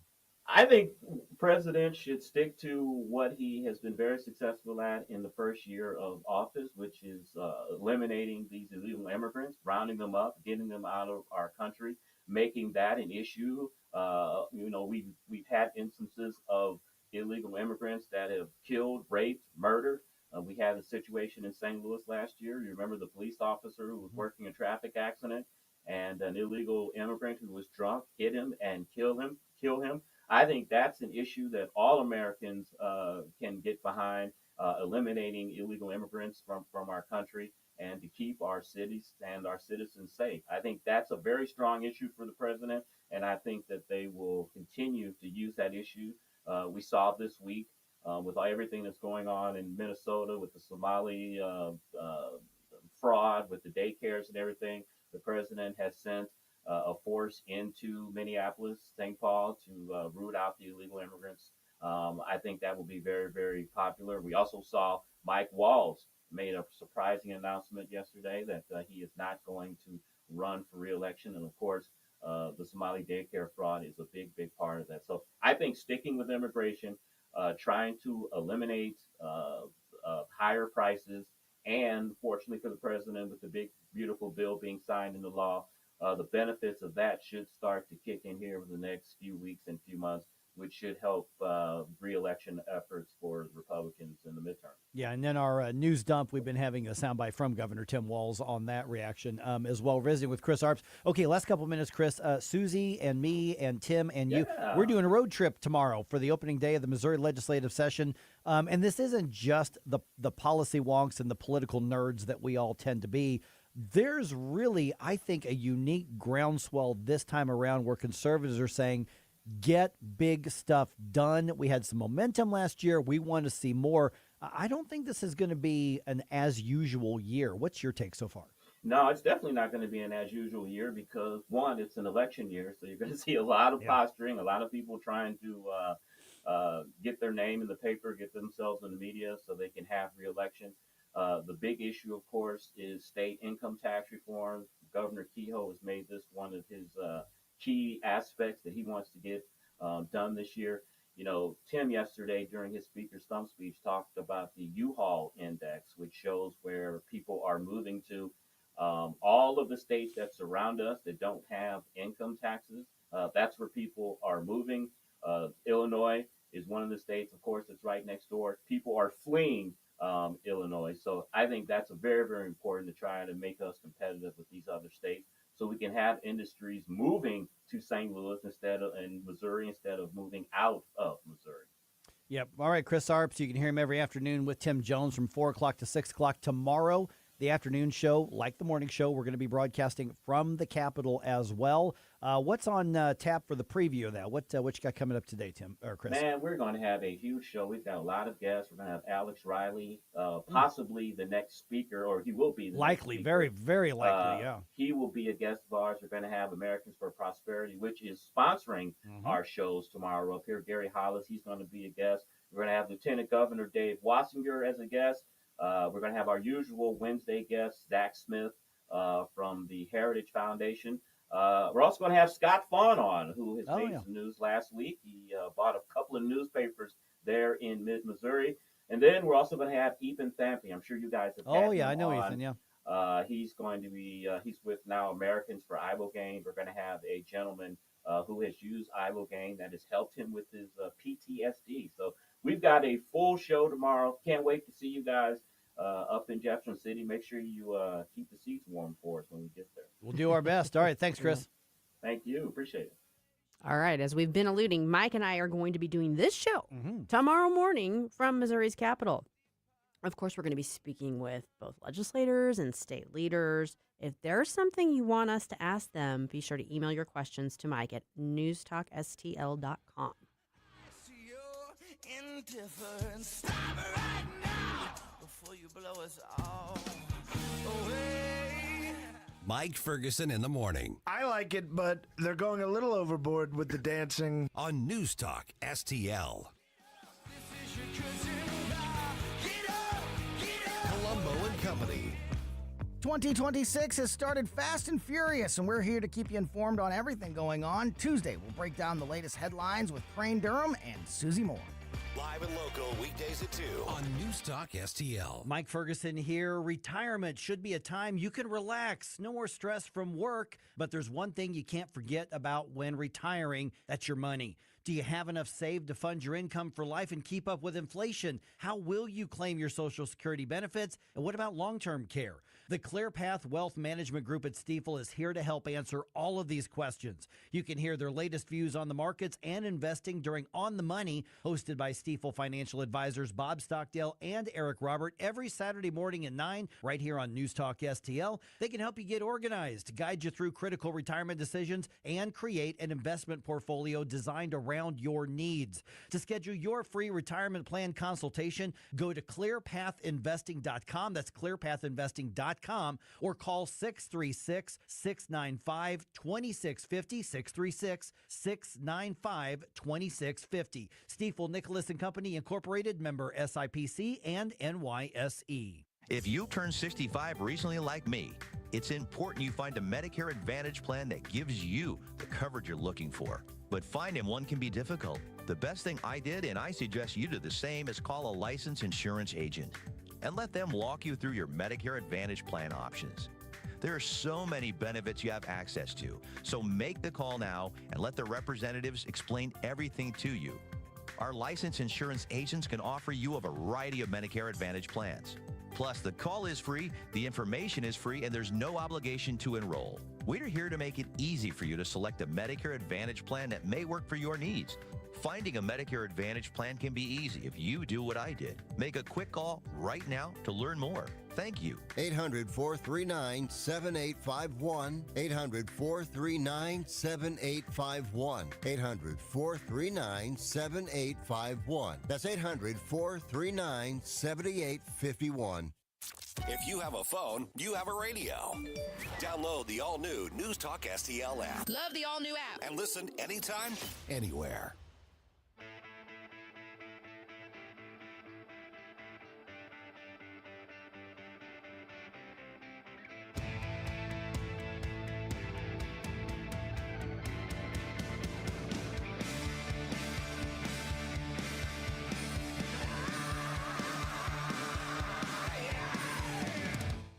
Hey, this is Todd Showalter. Join me for the Right Mind Show on Saturday at 5 as I try to put some fun back into this wacky radio station. You know, and speaking of wacky, let's get back to Mike Ferguson in the morning.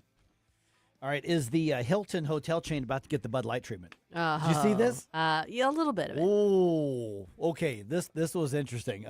So Department of Homeland Security put this up on social media. So this is coming directly from them with the screenshots, with the receipts.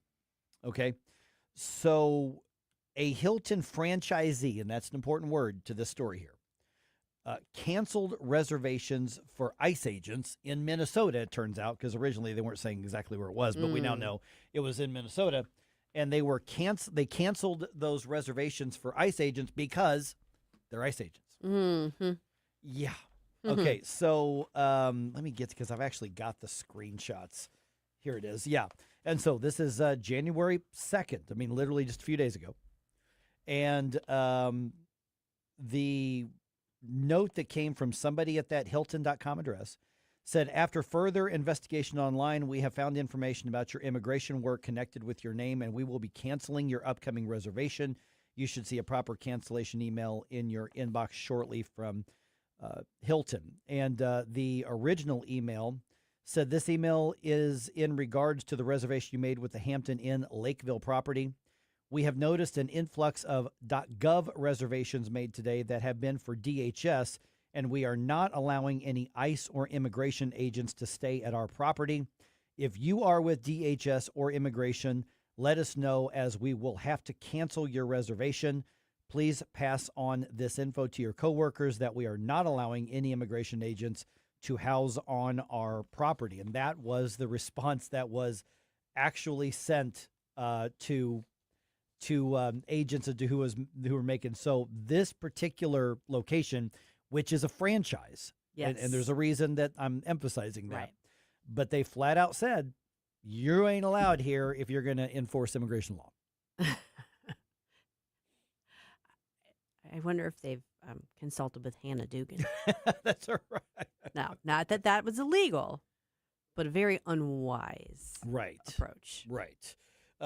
So Senator Tommy Tuberville was on the Will Cain show on Fox last night responding to this news, and here's part of what he had to say about that. You can understand some independent agency doing this, and I don't know whether Hilton had anything to do with it or not, but obviously they're going to have to get all their ducks in a row when it comes to this, because this can't happen. I mean, this is a free country. This cannot happen. We cannot. We have to treat everybody the same in this country. Okay, so Hilton is now in crisis mode. Now, you would think, because they pointed out, they said, this is a franchise, this is independently owned, Mm-hmm. this is not our policy, we welcome everybody, this isn't our thing. And the bottom line is they've looked around over the last couple of years and they saw what happened with Bud Light. They saw what happened with Target. Mm-hmm. They've seen what happened with some of these other companies that have taken wildly woke leftist positions and how the market has punished them. So Hilton is kind of in a tailspin right now because you got somebody at the corporate office going, what the heck just happened? Yeah. They said what in an actual email, and then they see this posted by the Department of Homeland Security. Uh-huh. I would have to believe that in their franchise agreements, there are certain stipulations as far as what you may and may not say as a, essentially the face of the company, even if you are not technically the company, but you're, to get your franchise license, you got to agree to abide by certain standards, such as not saying something that's idiotic. Right. And so they're now saying that they're working with that local owner and trying to fix it. So the Hilton company itself is trying to rush out and mitigate the damage. Even if the corporate office didn't know about it, should they just expect to take the gut punch? I mean, yeah, to an extent, that's part of being in business and having, franchises and people that represent you that you can't control 24/7. I think there's a way to address it and do so in a way that's not going to alienate a big chunk of their customer base. If they're smart, that's what they'll do. Doesn't sound like they're trying to double down or anything like that. No. The Hilton corporate folks, they threw the local owners under the bus. I would like to know more about the local owners because it's owned by four people from India.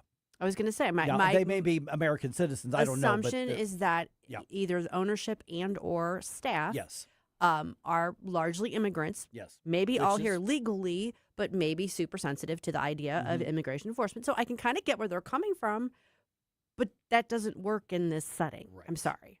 Yeah, having worked at a number of hotels in both Missouri and Illinois, an ICE raid can definitely put a couple of them temporarily out of business for quite a while. Sure.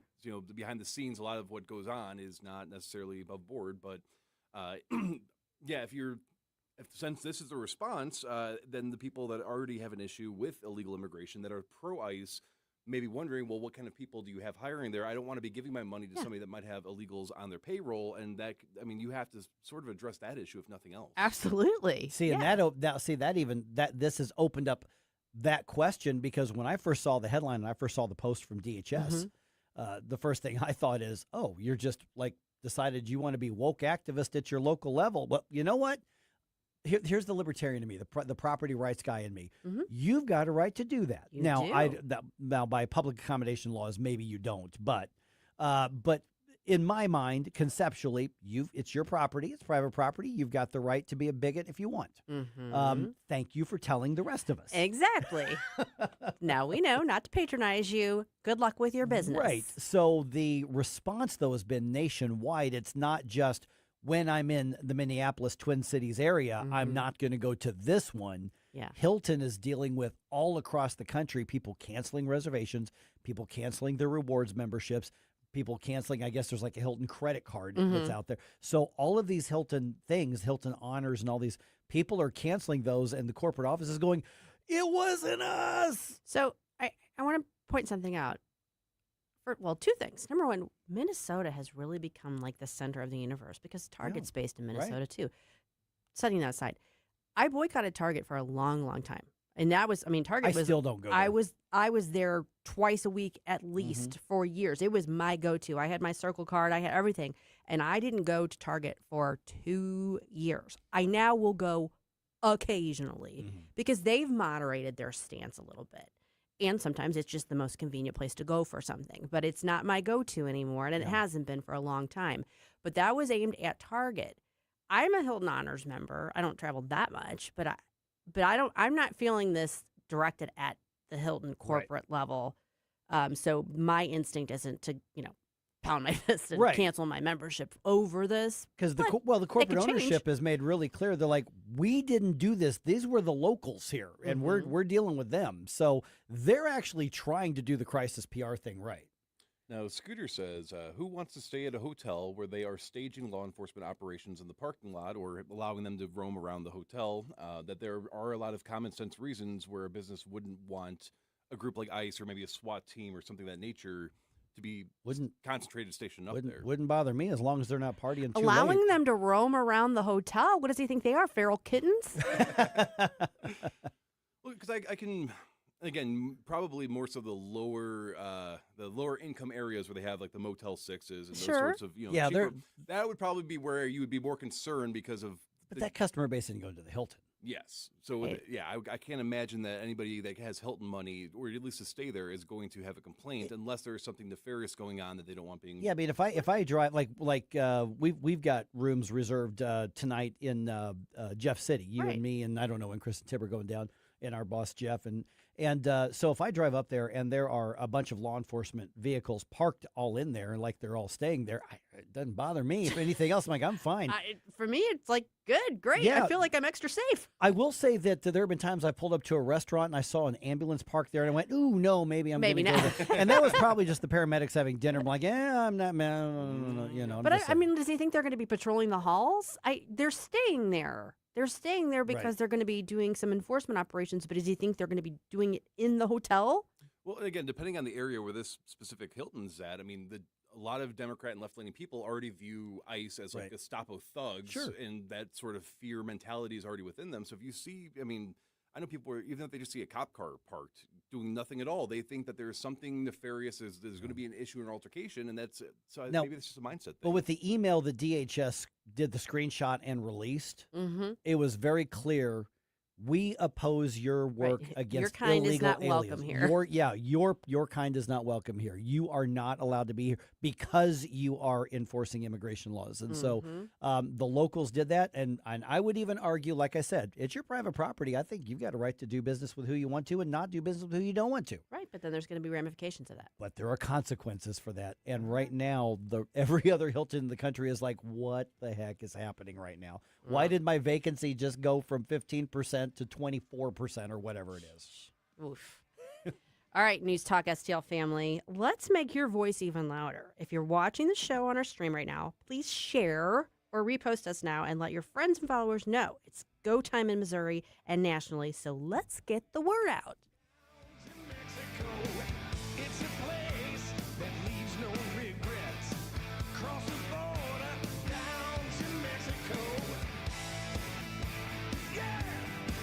Mike Ferguson in the morning. The biggest terror threat in this country is white men. His remarks are racist. On News Talk STL.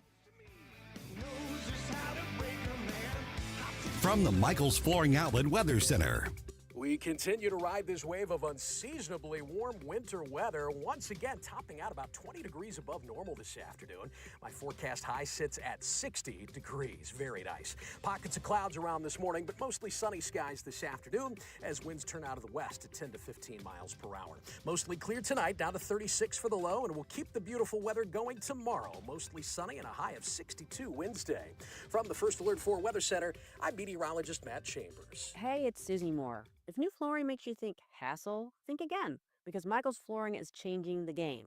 For over 30 years, Michaels has been locally owned and trusted for quality, variety, and amazing service. Whether it's carpet, hardwood, laminate, luxury vinyl, or ceramic tile, their expert team makes installing new floors exciting, not stressful. That's why customers keep coming back. Visit Michaels Flooring at St. Peter's, Starting Prairie, Creve Coeur, or online at igotfloored.com. That's igotfloored.com. Larry Connor's Commentary, brought to you by Vincent's Jewelers, offering a wide selection of jewelry, including lab-grown diamonds, affordable earrings, bracelets, necklaces, and rings, up to 75% off their natural counterparts. Visit vincentsjewelers.com. This is Larry Connor's Commentary on News Talk STL. Today, a history lesson. More than 30 years ago, Panama was under the control of Manuel Noriega. President George H.W. Bush worried about the security of the Panama Canal, and Noriega shipping drugs through the canal. Bush sent more than 20,000 troops to capture and remove him from power. But he slipped away, driving through the Panamanian streets, evading capture, eventually taking refuge in the Vatican Embassy, December 24.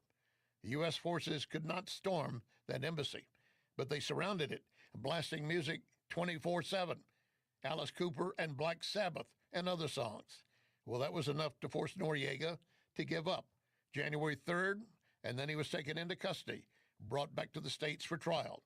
His attorneys claimed Noriega had immunity and Bush had violated international law. Then Justice Department counsel William Barr issued a memo stating Bush had, quote, inherent constitutional authority to capture criminals even if it violated international law. Look for that to come into play dealing with Maduro. What happened to Noriega? He was convicted, sentenced to 40 years, spending the rest of his life in prison until his death, 2017. Get more Larry Connors on Larry Connors USA. Tonight at 6 on News Talk STL. Hey, it's Vic Porcelli here with our great friend Chris Cooper from Serenity Wealth Management. Hi, Chris. How are you, Vic? I don't want to put anybody else down, but when you go up and visit you at Serenity Wealth, your place looks like home. So a lot of financial advisory offices, they have, the big mahogany desk or the big marble entryways and things like that, the stock market channel on the TV when you walk in the door, right? That doesn't really drive a good conversation. Good financial guidance and advice starts with a good conversation. People are nervous. People are afraid to talk about finances, right? And so you can see a little standoffish. Well, my objective is to try to have a good, casual conversation. By having those conversations about life, goals, objectives, it's what makes me understand what our financials are supposed to fund. So if somebody does want to have a good conversation, how do they do that? How do they find you? Our website is the best way to do that because you can get all the information you need, understand where we are, get a little bit more information, all that. SerenityWealthNow.com. Reach out to Chris and Stacy today at SerenityWealthNow.com. Investment advice offered through Fortis Capital Advisors, LLC. Columbo here for my friends at Bluff City Outdoors in Alton. The knowledgeable staff at Bluff City has served the St. Louis outdoor community for decades, and they can take care of all your bow hunting needs, all your trapping needs, all your fishing needs, and more. Plus, while you're there, you can schedule a trip with a local fishing guide and shoot in their archery range. Bluff City Outdoors is open 7 days a week, 1 mile east of Fast Eddie's at 2813 East Broadway in Alton. Follow them on Facebook and at BluffCityOutdoors.com. Number one for live and local conservative talk. Enough. No drugs, no theft, none of that. Get all of that out of the country. The Democrat Party is gone. It hates the country. It hates the Constitution. 1019 and 94.1 News Talk STL.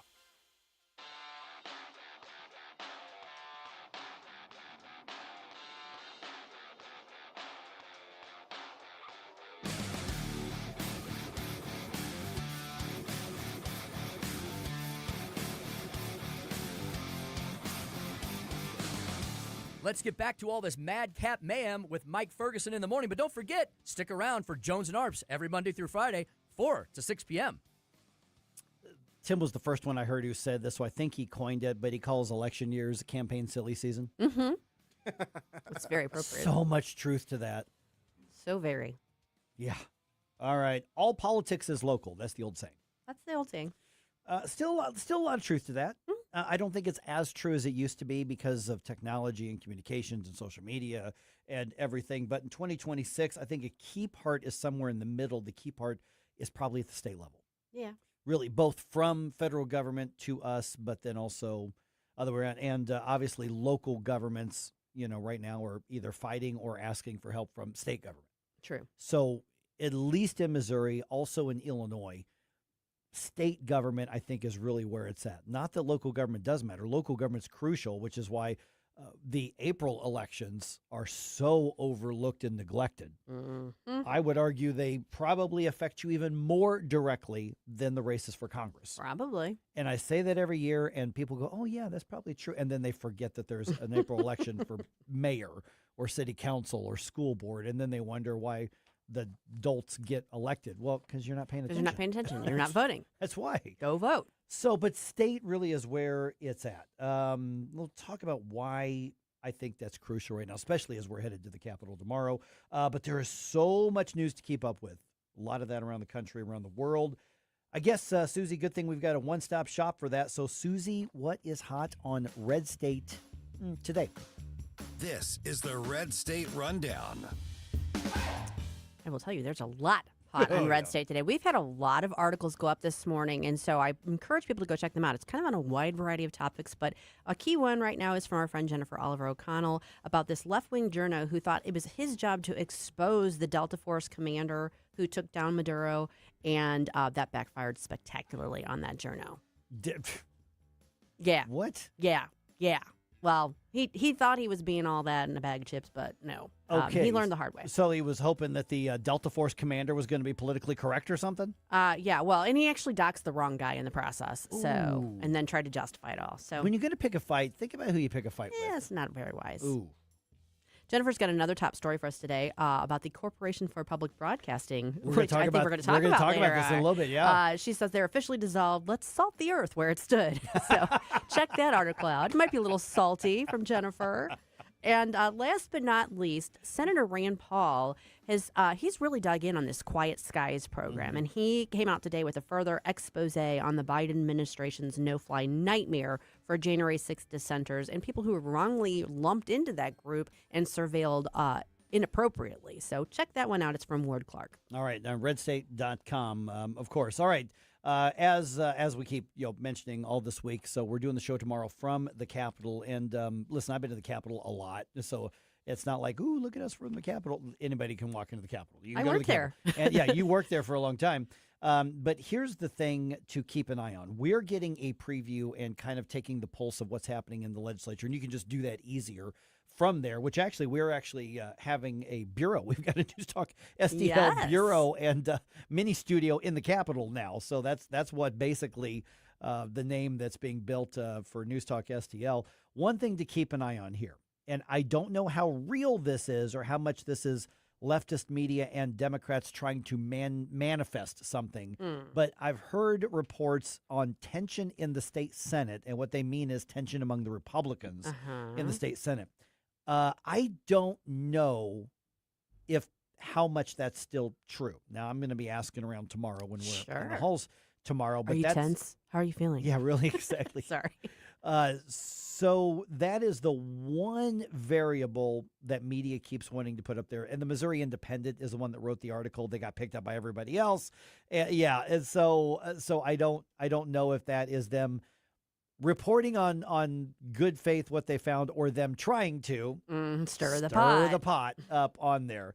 So the key point here, and this is what we keep coming back to, conservatives, I'm not just saying Republicans, conservatives in Missouri are expecting to get big conservative things done this year, because 2025, we actually saw some good things done. Yep. After a number of years of being really disappointed, after a number of years of being Charlie Brown and Lucy with the football. So 2025 was a lot better, and I think conservatives, instead of just saying we're appreciative of what did get done, are saying, okay, now you know you can do it. Let's get some other stuff done now, and we mean it. Don't forget, you work for us. Mm-hmm. Yeah, well, I mean, now is the time. If not now, when? So, yes, we do expect results, and tensions or no, that's what you're elected to do. I don't know how, and I just don't know how much the tension thing in the Senate is real. Now, I do know there's a couple people that rub each other the wrong way. I happen to know that.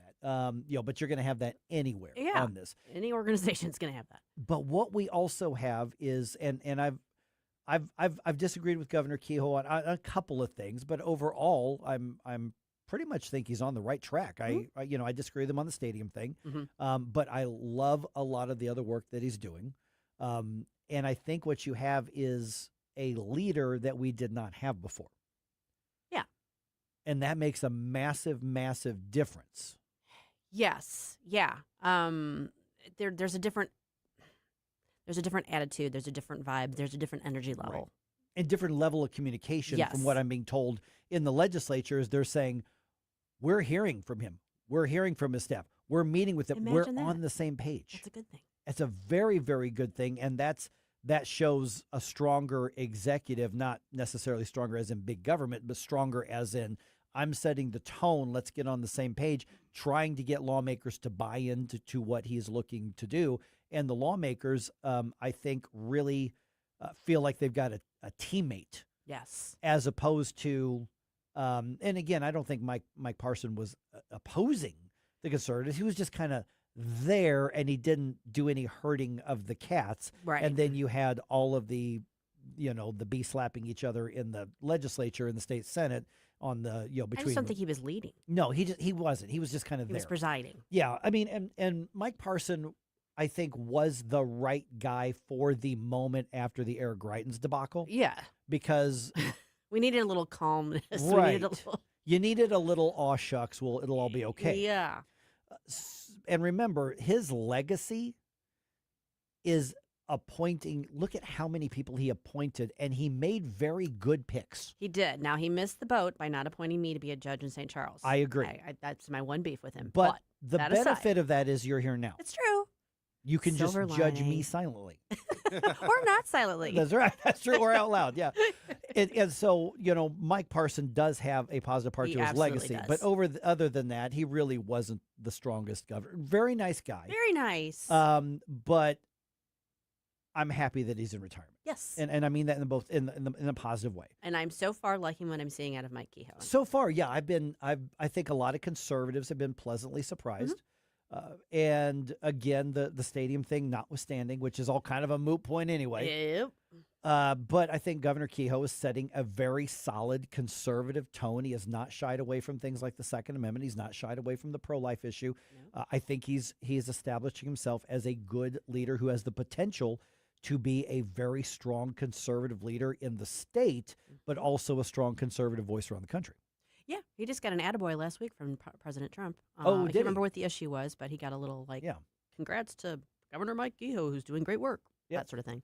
Okay, so we're going to have a number of lawmakers. Governor Kehoe will be on the show with us. Yes, he will. Tomorrow. He's going to join us. Auditor Scott Fitzpatrick also going to be on the show with us as well. So if you have a question you want me to ask any state lawmakers, one of our statewide officials, email. I guess you can email either one of us, I guess. Sure. So it's either Mike, M-I-K-E, or Susie, S-U-S-I-E. Correct. Mike or Susie at NewsTalkSTL.com. That's probably easier because I can pull that right off my phone. Yep. Instead of putting it on social media. Email me with a question, and we'll try to get to as many of those throughout the day as possible.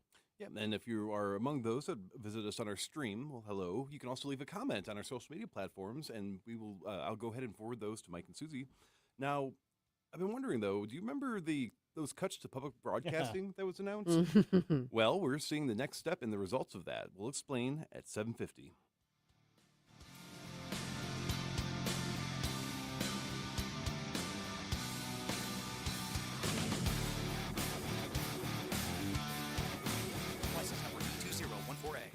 Hey, it's good to see you.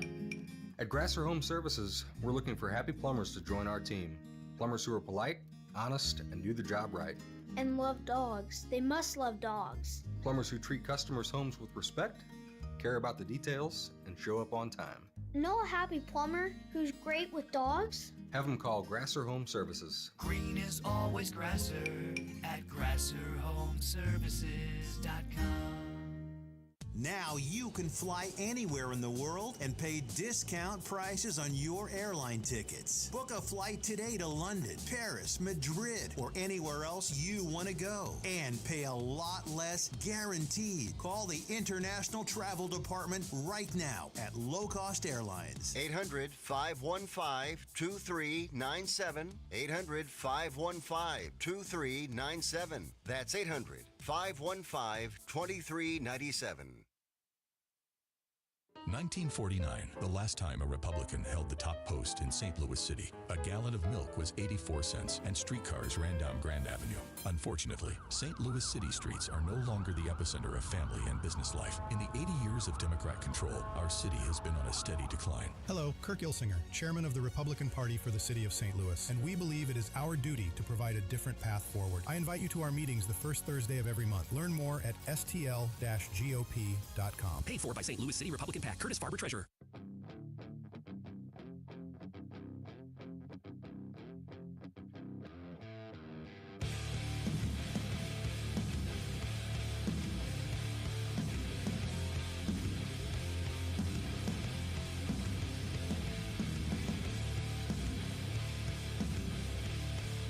Hey folks, Jamie Allman here, waiting for you for the 3 Martini Lunch, the Common Sense Radio, the Allman Report on News Talk STL. Now back to Mike Ferguson in the morning.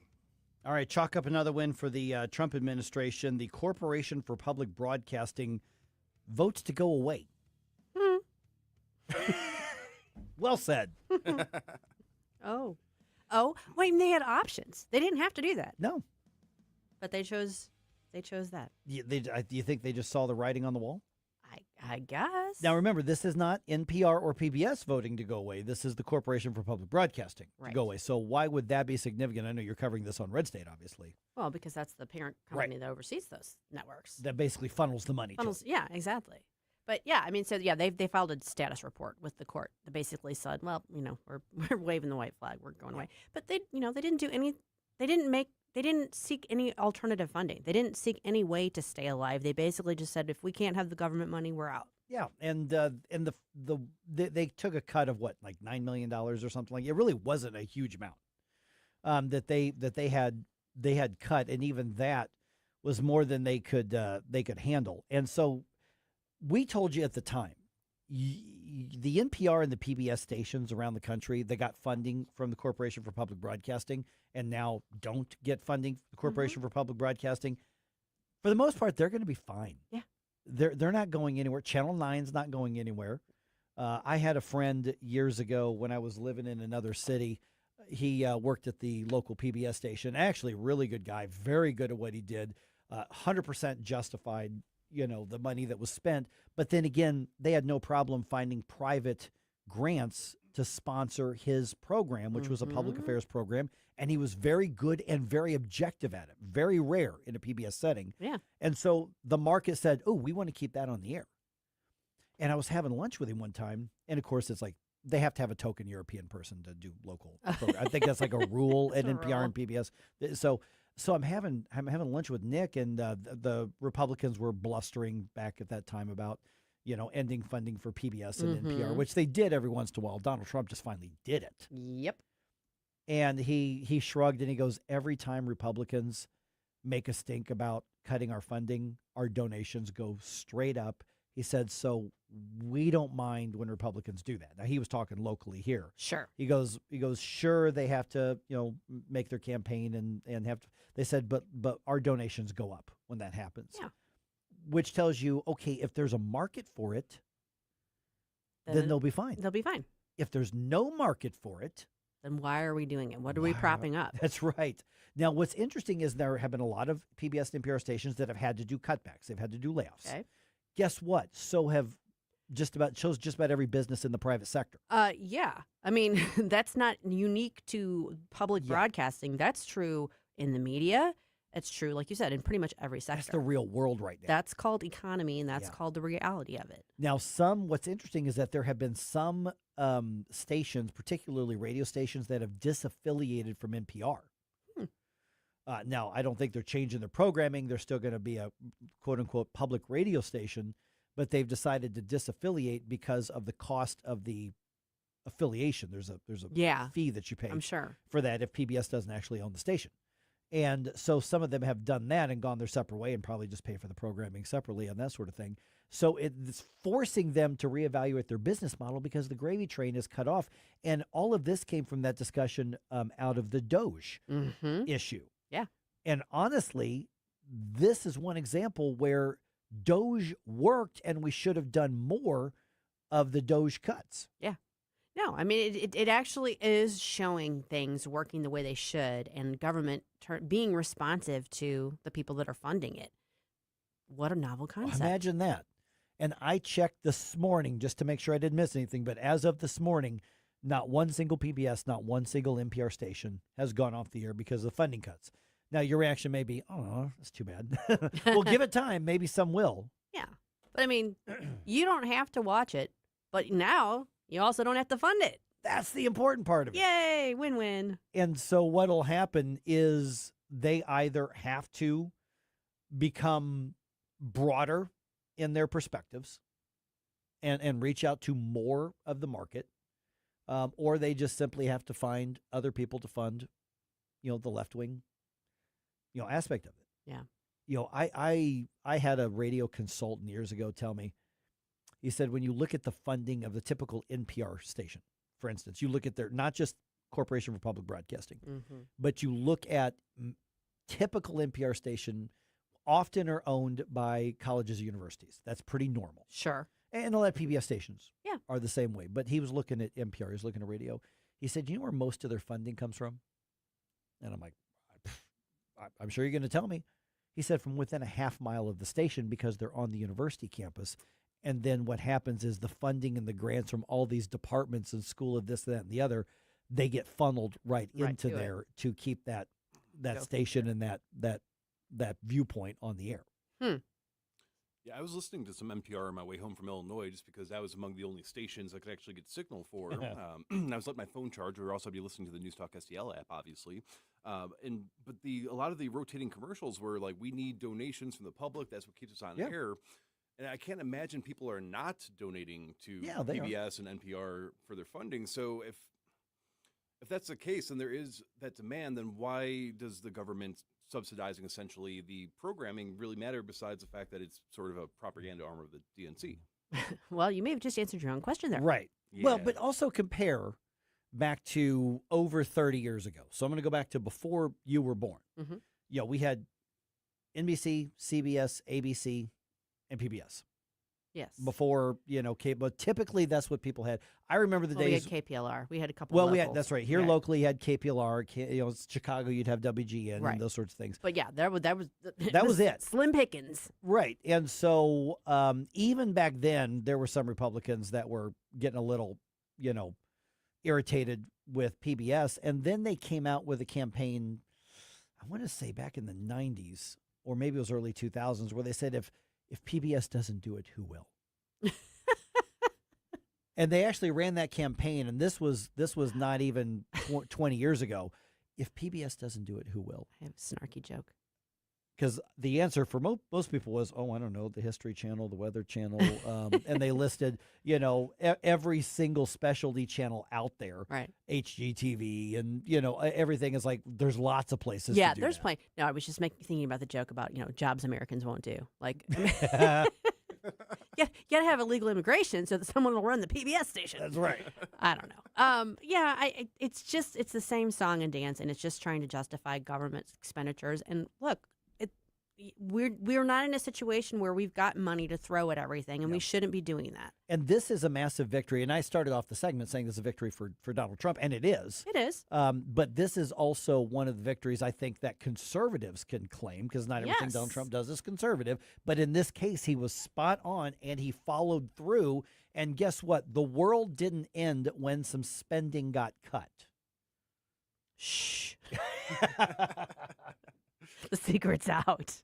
Well, that was the interesting thing as well when the PBS defunding got announced. There are people that I know personally that are like, well, are you guys going to be affected? I'm like, well, no, we rely on actually providing doing a business. We are privately owned. And everybody that I've met so far that's outraged by the cuts to PBS and NPR, they don't listen or consume it. Right. So it's funny how that works. And see, that's the other question is, do they donate? Right. And the ones that I've met personally do not, but they are mad that it's going away because somebody out there might be. Someone else needs it, and it's it's a virtue signal to champion it, I guess. Yes. So anyway, this is one where I was frustrated to see the demise of Doge so early. But it's not really dead. Technically, but no, they're not really doing much. They're doing it within each of the agencies. Well, that's good. Yeah, it's been internalized into the agencies. Yeah, no, it still lives on. Yeah, because we got all of these. Hey, here's $1 billion here, $1 billion there. It just doesn't have Elon with a chainsaw out in front of it. No, it's still the principles are still there, and they're being implemented by the agencies. Oh, that's good. Yeah, because I do this for a living, and I didn't even know that because we just kind of saw them shrink out of the. We would like to see Congress also codify a lot of that as well. 100%. Absolutely. Great. Yeah. Yep.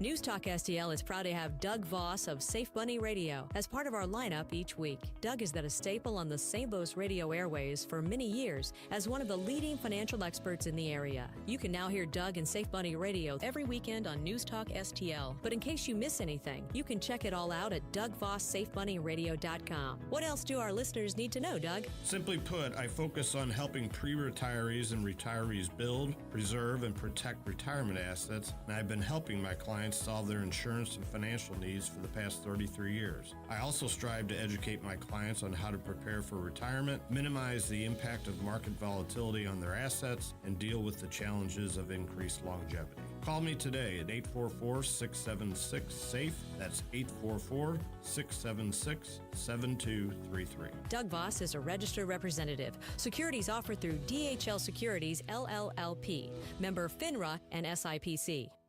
Connor Roofing, you can count on Connor. Connor Roofing is now a two-time winner of the National Best of the Best Award for customer satisfaction for roofing, storm damage restoration, siding, gutters, both residential and commercial. Please visit ConnorRoofing.com for an estimate. And remember, you can count on Connor. Producer Joey V from the Tim Jones and Chris Arps show here, reminding you don't waste a buck on movies that suck. Tune in to Joey V's Movies, Fridays at 5:45 for reviews you can trust. Brought to you by Harry J's Steakhouse and Ami's Pizza. When it's important to you, what St. Louis is talking about. It's on News Talk STL. The Trump administration is celebrating an economic boost and crediting international investments in the U.S. We're the hottest country anywhere in the world. A lot of the effects are not going to be seen until 2026. News, analysis, opinion. We're going to have a gigantic refund year. I think households could see $1,000, $2,000 refunds. 101.9 and 94.1. My talk station. News Talk STL. KLGY HD3 Clayton, K270BW Bellefonte, KNBS Bowling Green. This is News Talk STL at 101.9, 94.1, and always streaming at NewsTalkSTL.com. Breaking news this hour from Town Hall. I'm Rich Thomason. The U.S. capture and removal of Venezuelan President Nicolas Maduro has not led to regime change in the South American country. Maduro's Vice President Delcy Rodriguez is now interim president. Rodriguez was part of a group of senior officials in Maduro's administration that now appears to control Venezuela and had previously overseen much of Venezuela's oil-dependent economy and its intelligence service. Correspondent Luke Garrett, Maduro and his wife, detained in New York, have pleaded not guilty to a host of charges, including narco-terrorism, conspiracy, and weapons-related charges. Cross-country demonstrations continue claiming lives in Iran. People are taking to the streets over the country's crumbling economy. The U.S.-based human rights activist news agency estimates the death toll in violence surrounding protests in Iran has risen to at least 35. The agency adds more than 1,200 people have been detained in the protests, which have been ongoing for more than a week.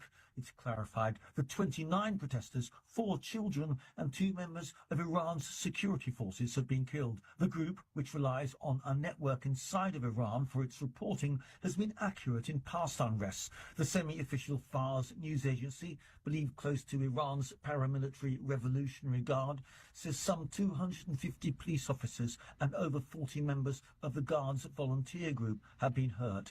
I'm Charles de Ledesma. The Department of Health and Human Services is out with revised guidelines on childhood vaccinations. Hepatitis and meningitis, RSV, and flu shots no longer recommended for every child. The U.S. recommendations are now more in line with what vaccines are recommended for European youngsters. On Wall Street, the Dow futures down 50 points, NASDAQ futures up 30. More on these stories at townhall.com.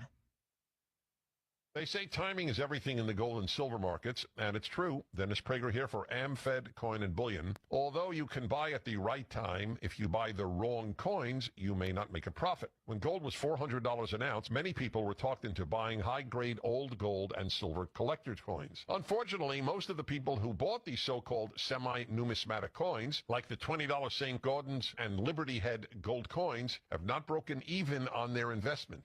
Incredible, given that gold has risen approximately 525% since then. So while timing is everything, if you buy the wrong coins, the timing simply doesn't matter. Having a dealer who cares about positioning you in the right types of coins or bullion will mean more to your portfolio than anything else. That's why I deal with Nick Rovich and AmFed Coin and Bullion. Whether you're buying or selling, call 800-221-7694. That's 800-221-7694. Or go to AmericanFederal.com. AmericanFederal.com. From the Michaels Flooring Outlet Weather Center. We continue to ride this wave of unseasonably warm winter weather, once again topping out about 20 degrees above normal this afternoon. My forecast high sits at 60 degrees. Very nice. Pockets of clouds around this morning, but mostly sunny skies this afternoon as winds turn out of the west at 10 to 15 miles per hour. Mostly clear tonight, down to 36 for the low, and we'll keep the beautiful weather going tomorrow. Mostly sunny and a high of 62 Wednesday. From the First Alert 4 Weather Center, I'm meteorologist Matt Chambers. This hour of News Talk STL is brought to you by Stifel, serving investors for over 130 years. Contact your Stifel financial advisor at stifel.com. That's STIFEL.com. NewsTalkSTL takes you live to Jefferson City for the 2026 Missouri Legislature opening session, Wednesday, January 7th. Mike Ferguson in the morning and former House Speaker Tim Jones and Chris Arps bring you exclusive coverage and insider access. We're live from the third floor of the Missouri Capitol beginning Wednesday morning at 5:30 and Wednesday afternoon at 3. Don't miss this special broadcast this Wednesday on 101.9 and 94.1 NewsTalkSTL. Brought to you by Americans for Prosperity. Do you owe the IRS $10,000 or more in back taxes? Are you being audited or investigated? Has the IRS sent you a letter demanding payment? You may not owe what they claim. Make this free call to the tax doctor now. Let them negotiate with the IRS on your behalf. 800-240-4586. 800-240-4586. That's 800-240-4586. Mike Ferguson. Shut this sucker down. Susie Moore. I disagree on his assessment of the situation. Get up! Get up!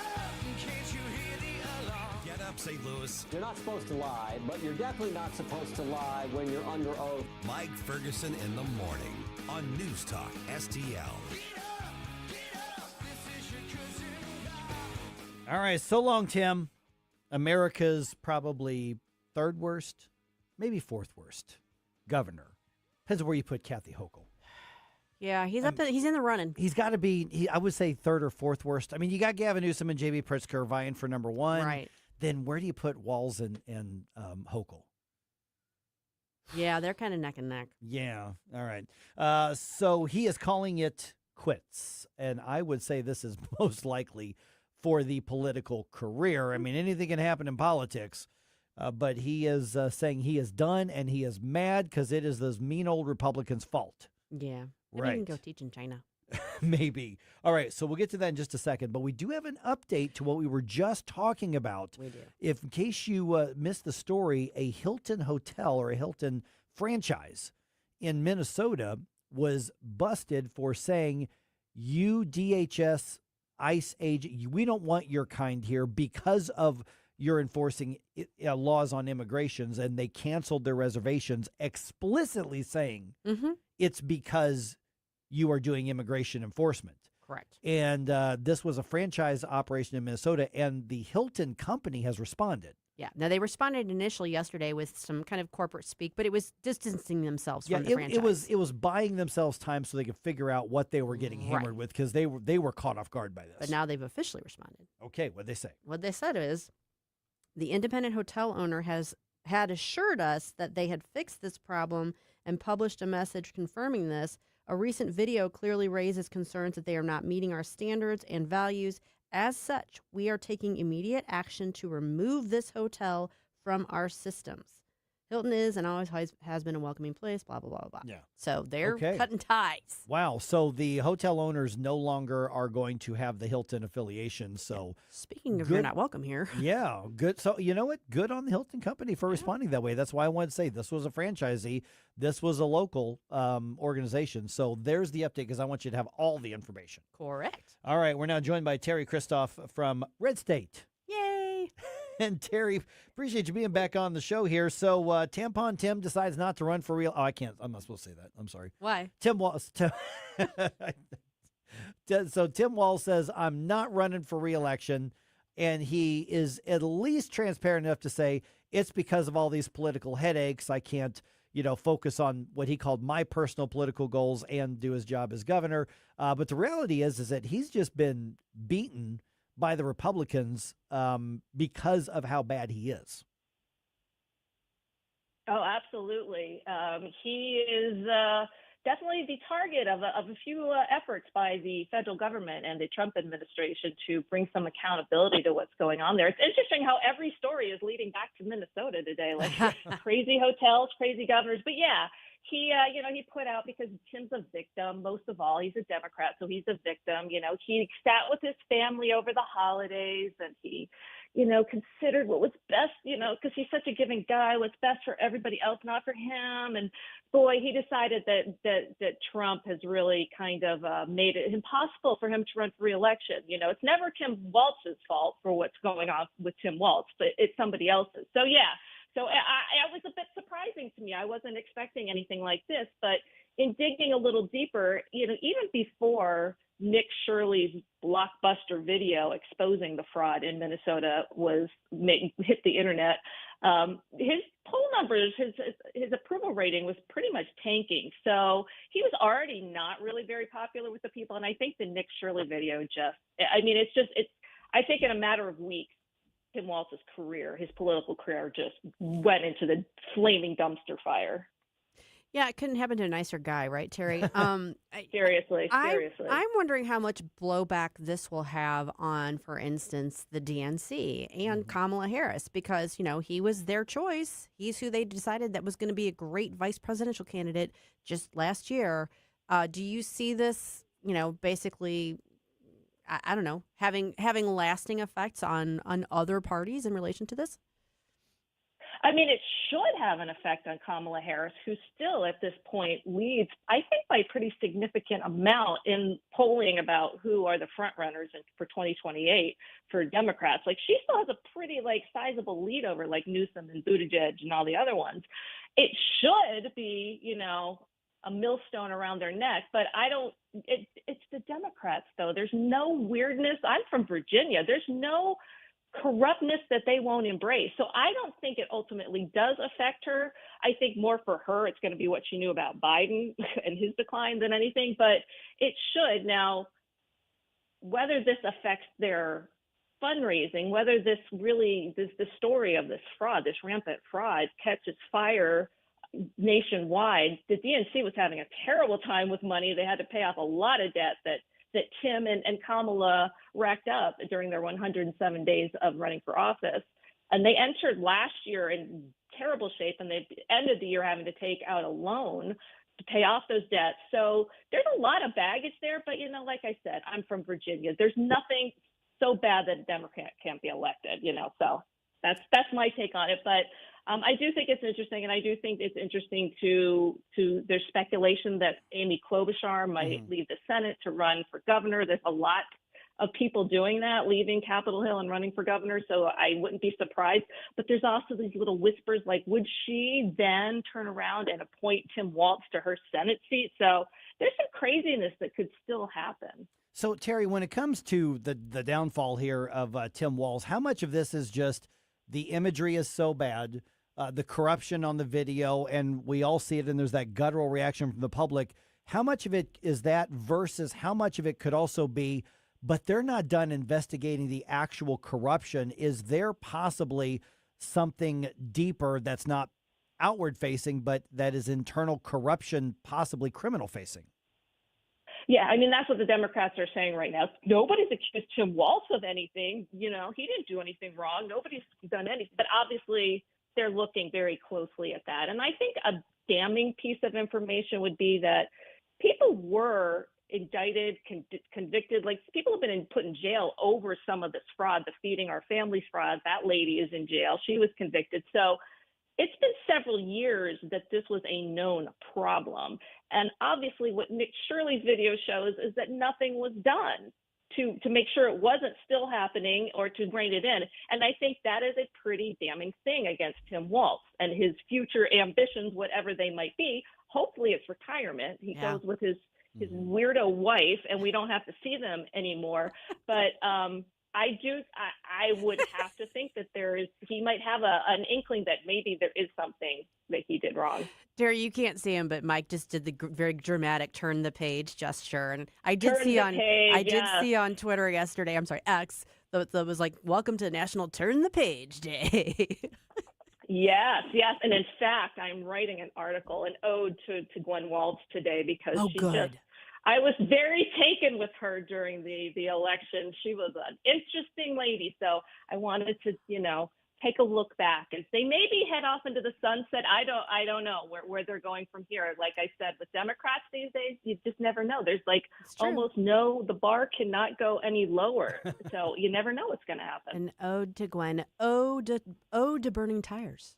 Oh, that's right. Yeah. Oh, yes. We will talk about that. I mean, they're a strange couple, and I did see a lot of lamenting yesterday that this is the route that Kamala and the Democrats took in 2024 instead of a a Governor Shapiro or somebody that might have a little bit more broad appeal. Isn't such a weirdo with the hands and the legs and all of that. So there might be some lamenting, but I mean, to being a Democrat is never having to own up to, having made bad choices. So I don't know. I think he's done. I think he's cooked. Yeah, and Teri, I don't think it's a matter of the Democrats don't have anybody who's marketable. I think there are Democrats. You mentioned Governor Josh Shapiro. I would look at Governor Andy Beshear. These are people who could win over a lot of independent and moderate and centrist and maybe even a few center-right voters. I think they've got the candidates. I just don't know that their fringe base is smart enough to go for the winning candidates. They would rather go with the Tim Walzes and the Kathy Hochul's and the J.B. Pritzkers and the Gavin Newsoms. Yeah, and until they're able and have the guts to stand up to that fringe base, I think we're going to see more of the same. That's why I think 2026 is going to be an interesting year because the progressive candidates are all the rage, and they're weird and they're scary and they've got terrible ideas. So it's going to be an interesting year. Yeah, it really is. All right, Teri Christoph, you can find her work at RedState.com. And we've tagged you on social media already, Teri, but people want to look you up. What's the way to find you? Yep, I'm at Teri Christoph. It's a weird spelling, so just go over to Red State. You'll figure it out. There's links and all stuff there. But yeah, go to Red State and get all the latest. Thanks, Teri. Thanks, Teri. Thank you. All right, Susie and I are going to be doing tomorrow's show from the state capitol as lawmakers begin the 2026 legislative session. So we're going to be speaking with a number of lawmakers. I just got an email from another lawmaker who goes, hey, you're going to be there? Let me stop by. And also some statewide leaders, including Governor Kehoe, is going to be on the program tomorrow. So let me and Susie know what questions you'd like us to ask them. You can email either one of us, just our first names, Mike or Susie, at NewsTalkSTL.com. And if you send in some questions during the show, then Jerome can get those to us as well.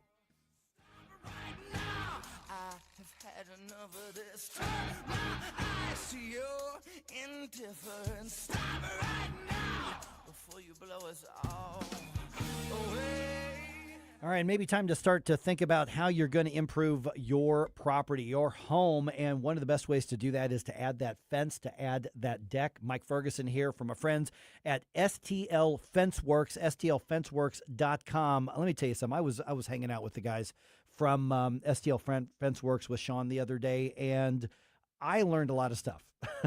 You can go probably find anybody, to say, oh, I can put up a deck for you, and they're going to go buy you some cheap wood or someplace at a home improvement store, and then you're going to be maintaining and staining it and fixing it and repairing it and replacing it year after year after year after year. Or you can get a permanent fix with STL Fenceworks, STLFenceworks.com. We are talking about materials that don't rot, that don't need stained, that don't need sealed, and they are going to last basically forever, whether that is your fencing or whether that is your deck. And get this, they were very smart with their inventory before a lot of the changes happened in the country. And buying American-made products means that their prices aren't getting jacked up like a lot of other companies are because they're importing cheap stuff from around the world. STL Fenceworks uses American products for this. So check them out today, STLFenceworks.com. You can schedule an estimate today, and they will come out and take a look at what they can do for you, and you will never regret working with this locally owned company, STLFenceworks.com. Do you own a timeshare? Well, face the facts. You made a mistake. You made a bad purchase. A timeshare is not an investment. It's a money pit that continues forever. If you use your timeshare, that's great. But if you don't and you want to legally get out of your contract, call my friends right now at the Timeshare Exit Hotline. They're an experienced team of lawyers who help good people like you get out of a timeshare contract that they just don't want. Don't throw away your money on maintenance fees. Use it for things you really want. We can help you end your timeshare contract and stop the money drain immediately. If you're ready to move on with your timeshare, call our team right now. Cancel your timeshare now with this free call. 800-524-1641. 800-524-1641. 800-524-1641. That's 800-524-1641. Live and local.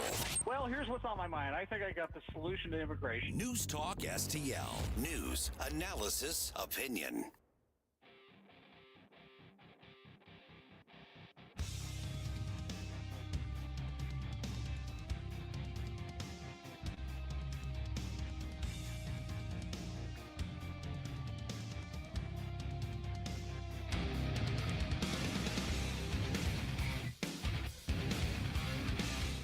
Hey everyone, this is State Senator Nick Schroer. I am the host of Stand and Fight every Sunday night. Right now, let's hear more of Mike Ferguson in the Morning Show here on News Talk STL. You know, when I hear that music, I think of Dan Bongino. Oh, yeah. Because that's what he used on his show, and he's making a comeback. He is. And he's raising some eyebrows with what he's saying about his soon-to-be comeback. Yeah. So I think 8:35, let's talk about that. If you've not seen what Dan said already, check it out, and then we'll kind of go over, because I don't really know 100% what he means by it. It is very open to interpretation, but that's not always a good thing. Yeah, and so I don't know. I guess it depends on who he's going to target here. Could be good, could be bad. I don't know. So I'm curious what everybody thinks about that. All right, it is 8 going on 8:20 right now. Venezuela has a new leader, and she's already hearing threats from President Trump. That did not take long. And Missouri Democrats have settled on their top priority, and that is keeping your taxes as high as possible. And the city's police chief gets a side gig. He is moonlighting. Ooh. I'm actually okay with this. I don't have an issue with this. All right, 8:20 right now. Let's go ahead and dump some news on you. Wake up, America. It all worked out. You know, I mean, they got all the news. The Morning News Dump. Okay, President Trump is warning Venezuela's new leader to cooperate with his administration or else. The president said Vice President Delcy Rodriguez would face a situation probably worse than Nicolas Maduro if she doesn't cooperate with the U.S. He initially praised Rodriguez on Saturday after the capture of Maduro, but told The Atlantic on Sunday that if she doesn't do what's right, she is going to pay a very big price. Later, aboard Air Force One, the president predicted Cuba's government could soon collapse, and he repeated his desire to take over Greenland. Greg Clugston, Washington. And the UN Security Council discussed the capture of Maduro at their meeting yesterday. Speaking at that hearing, U.S. Ambassador to the United Nations, Mike Waltz, said Maduro was not the legitimate leader of Venezuela. Over 50 countries rejected the legitimacy of Maduro's re-election following the disputed 2024 elections and do not recognize him as Venezuela's legitimately elected president. Maduro unlawfully refused to peacefully cede power. And regarding the charges in the United States, Nicolas Maduro pled not guilty and then tried to go on a rant about how this is all unjust and, you know, he's still the legitimate president of Venezuela. And the judge was like, hush. Not the time or place, Nick. You had your chance. Now it's the Roosters are coming to coup, you know? We'll see what happens with it. Okay, Missouri Democrats say they want to block the tax reform that's being pushed. It's a very bold strategy. Yeah. Election year. We don't want to cut your taxes. House Democratic leader Ashley Awney told reporters that stopping the effort to end the state's income tax is among their top priorities, if not their top priorities. Now, obviously, Republicans have a supermajority in both chambers of the legislature, so Democratic opposition to tax relief easily defeated if the GOP lawmakers choose to stick together on this. I think we are going to have some kind of significant tax relief this year. Now, we may not feel it for a couple of years. It may be one of those things that are stepped down, but we're going to talk to a lot of lawmakers and the governor about that tomorrow.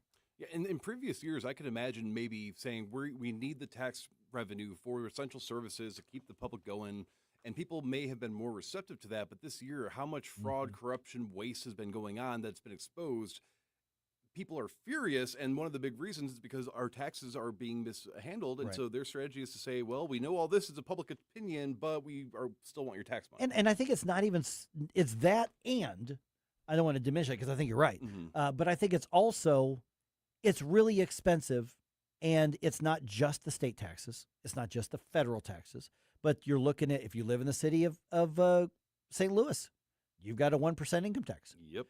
You've got property taxes everywhere. sales tax. I mean, and so people are feeling the pinch in ways that we didn't necessarily feel it before because it just keeps adding up. And this was a long time coming that there's a breaking point, and taxpayers, I think, have had enough saying this isn't about political activism. I can't afford to stay in my house, or grandma and grandpa can't make it, can't make ends meet, even though they've had the fixed income for all these years. But now they can't do it because the taxes have gone up, and you can see the variable. Yes, absolutely. I think that people are finally fed up with feeling like they're being used as a piggy bank and that the money taken from them is not actually necessary for the public good. Right. All right. Governor Tim Walz announcing he is not seeking re-election, even though he had planned to run for a third term. So he was speaking with reporters in St. Paul yesterday, and here's part of Tampon Tim's announcement that he is not running for re-election. I came to the conclusion that I can't give a political campaign my all. Every minute that I spend defending my own political interest would be a minute I can't spend defending the people of Minnesota against the criminals who prey on our generosity and the cynics who want to prey on our differences. Okay, two things. One, when politicians talk about our generosity, what they're talking about is your money. Yes. Okay, so always keep that in mind. Secondly, basically his argument is the big bad old beanie Republicans did this to me. Well, that means that you got beat in the game of politics, dude. Yeah, the thing that also stood out is how he's mentioning, this is less time I'll have to protect Minnesotans from those that are basically taking advantage of us. Well, you were the governor this entire time, and this fraud is not, it didn't start overnight. Right. So what were you doing that entire time? Yeah, even though he's got about a year left before, whoever's elected. I'm going to guess Amy Klobuchar. That's who I'm going to guess. But he's got about another year, so we'll see how much more radical he can be versus how much of this fraud are they going to find? The FBI, who absolutely has jurisdiction because these are federal funds, they have basically surged in Minnesota doing the investigation after the Nick Shirley video. It's very possible that they're going to find criminal corruption that goes possibly all the way to the top of the state government. I want to see arrests. Yeah. I mean, without a doubt. That's fair. It's theft. Yes. If I reach into your car because you got a wad of cash right there and I steal it, I should get arrested and go to jail. So why shouldn't somebody go to jail if they're stealing it just because they're doing paperwork in order to do it? Yes, and if you're negligence, or if you, even worse, if you knew that this was a possibility and you still helped enable it, that's just as bad. And there's no cash in Jerome's car, I already checked. Just saying. All right, the city's police chief is moonlighting. City Chief Robert Tracy taking on a second job at UMSL. He's now a consultant with the Department of Criminology and the Criminal Justice Center. So taking that new position. Now, here's why I really don't have an issue with this. Taking the new position comes after the St. Louis Police Foundation decided to no longer contribute $100,000 to the chief's annual compensation. Now, remember, that was part of the deal when he took the job. The city says this is what we can pay. And that may not be really competitive for the chief of that size of a police department. So you have this private foundation that says, okay, but we're committing to adding this to your compensation. So he took the job. Now that $100,000 is gone. My guess is that has something to do with the state now taking oversight of the police department, and the police chief's role is frankly changing. So those are all happening at the same time. As far as I know, I could not find in the city charter any prohibition on the police chief working a second job. So this is not a Kimberly Gardner situation where the city charter specifically forbade her from having a second job, or the St. Louis County charter specifically forbidding the county executive from having a different job. The police chief here is going to be able to do some consulting, and he'll be able to make some more money. It does not seem to be something that would interfere with his job. So if it doesn't interfere with it, I don't see what the problem would be. Yeah, and it beats, being in a squad car and still doing like Uber Eats and DoorDash, I suppose, right? Exactly. All right. In the U.S. House, Democrats are still trying to cling to Obamacare subsidies, thinking this is going to be their winning issue. This week, as a result of a Democratic-led effort, the House of Representatives will vote on bipartisan legislation to extend the Affordable Care Act tax credit. That is Minority Leader Hakeem Jeffries saying the Democrats, this is their version of affordability, which means tax all the rest of us to pay for some other people's health care cost. President Trump, they say, we're trying to keep things affordable while President Trump is starting wars. That's the line that they're using right now. which is actually a pretty effective line, even though it's not true. Yeah, I mean, the optics and with the average person's attention span of how things are going, I could see how tying those two together might be, beneficial to your cause. It's just not necessarily the most accurate view of what's actually happening, and for that, shame on you. All right, Susie mentioned this yesterday, so it is unofficially official. Oh. Today is the day you're supposed to take down your Christmas tree according to the traditions of Christendom. Ooh. Yeah. Okay, so today is Epiphany, which concludes the 12 days of Christmas. That is not just a song, that is actually an ancient tradition that we have now turned into a Christmas carol song. Historians and many theologians believe the tradition dates back to a proclamation by the Council of Tours in the year 567. Holy tradition. Now, no pun intended, I'm sure. Yeah. Well, because, again, not to expose too much of my ignorance, but I quite literally just thought that was a song. I've never once in my 30 years on this planet ever known anybody that does the full 12 days of Christmas. So the taking down of the decorations and the tree, that literally goes back to a very ancient tradition. Wow. That's Centuries impressive. old. Yeah. So there you have it. Don't be that guy or gal in your neighborhood that leaves your Christmas decorations up all year. Don't do that. Just saying. Well, if you leave them up long enough, they become Halloween decorations, That's right. Yeah. I'm just early for next year. Okay, the Blues don't play again until tomorrow. They are 17, 18, and 8 right now on the season. That puts them in 6th place in the Central Division. So they're really not that far out of the middle of the pack. So it's not like they're in the worst spot, but they're not in a great spot. The Blues are going to be in Chicago tomorrow playing the Blackhawks.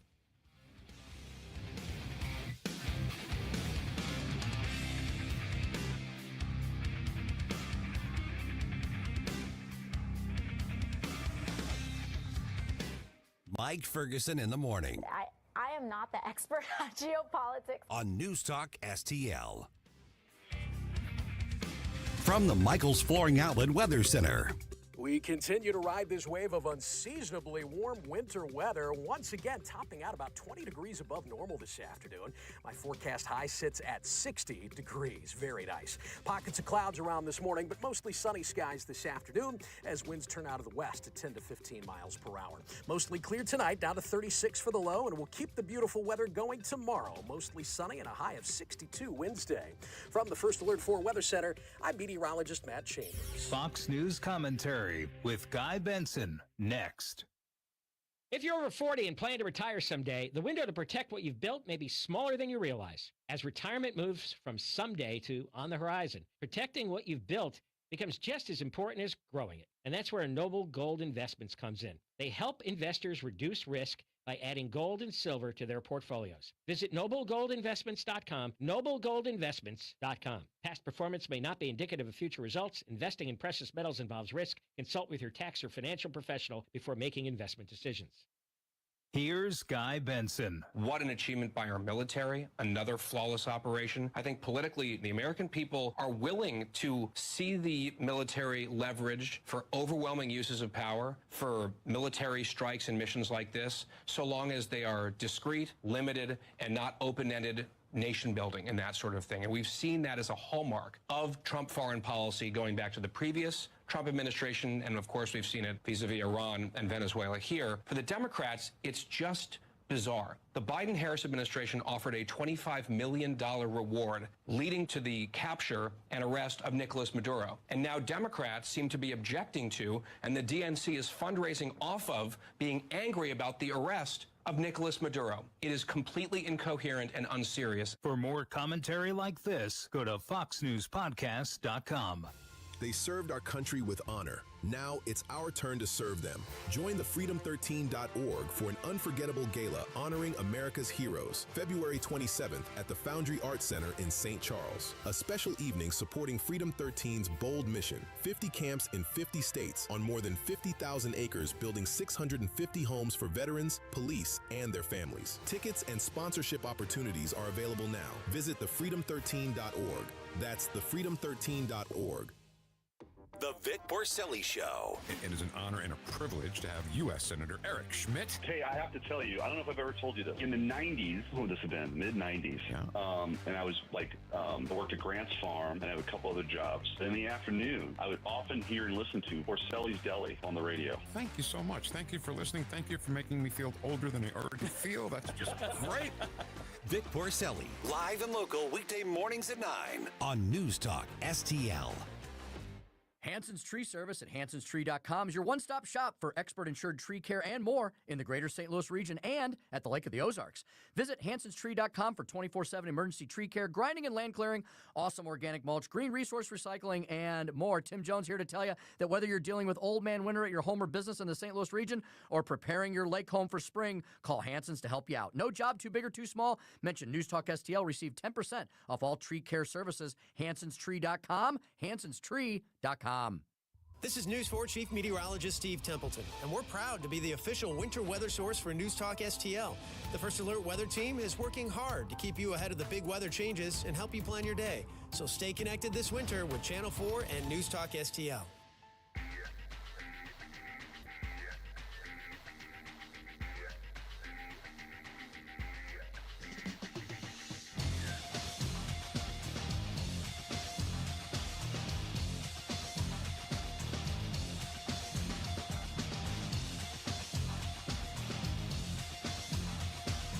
Hey, this is Vince Colonnese. I'll talk to you tonight at 8, but now back to the Mike Ferguson in the Morning Show on News Talk STL. Okay, of course, Vince, being an addition, we're enjoying Vince on the program here, but he took Dan Bongino's spot. Yeah. When Dan Bongino went to work for the FBI, went to work for the Trump administration. So just not quite a year into that, Bongino has now stepped down from there. So he is going to come back and do media somehow. What we don't know is what he's going to do. There's some kind of announcement I suspect we'll probably hear in the next week or so. I don't know if he's going to come back to just do his radio show. I don't know if he's going to, just do the podcast video cast thing the way that like Ben Shapiro and Matt Walsh or some of those. I don't know if he's going to do that, whether he's got something lined up on like Fox or Newsmax or whatever. I don't know what he's going to do. But whatever he does, he's going to have a very large reach and a very big audience. Oh, yeah. There's quite a bit of anticipation for his return. Yeah. So he posted on social media, and I'm going to have to edit on the fly here just a little bit. He said, "Good to see you all. I missed you. Thanks for everything while we worked on cleaning up. Working in the administration was the experience of a lifetime. I'll have some announcements coming, but I'm taking a couple of days to spend with the family. A couple of things. Thank you for your interest in the show and its return date." Pretty obvious. "We'll have something for you soon. The Trump team is not kidding around. It's an otherworldly experience from the other side. He's determined and focused, and having been around quite a few presidents, this one broke the mold." He goes on to say, "If we blocked you," and this is from his personal account, "it's because we care so little about your BS that we deem it not worthy of even seeing. If you're bitching and whining about it, that means you can't exist without seeing and commenting on ours. You'll need to get over that. We do it because there's nothing black pillars and anti-Trumpers want more than to create division and drama.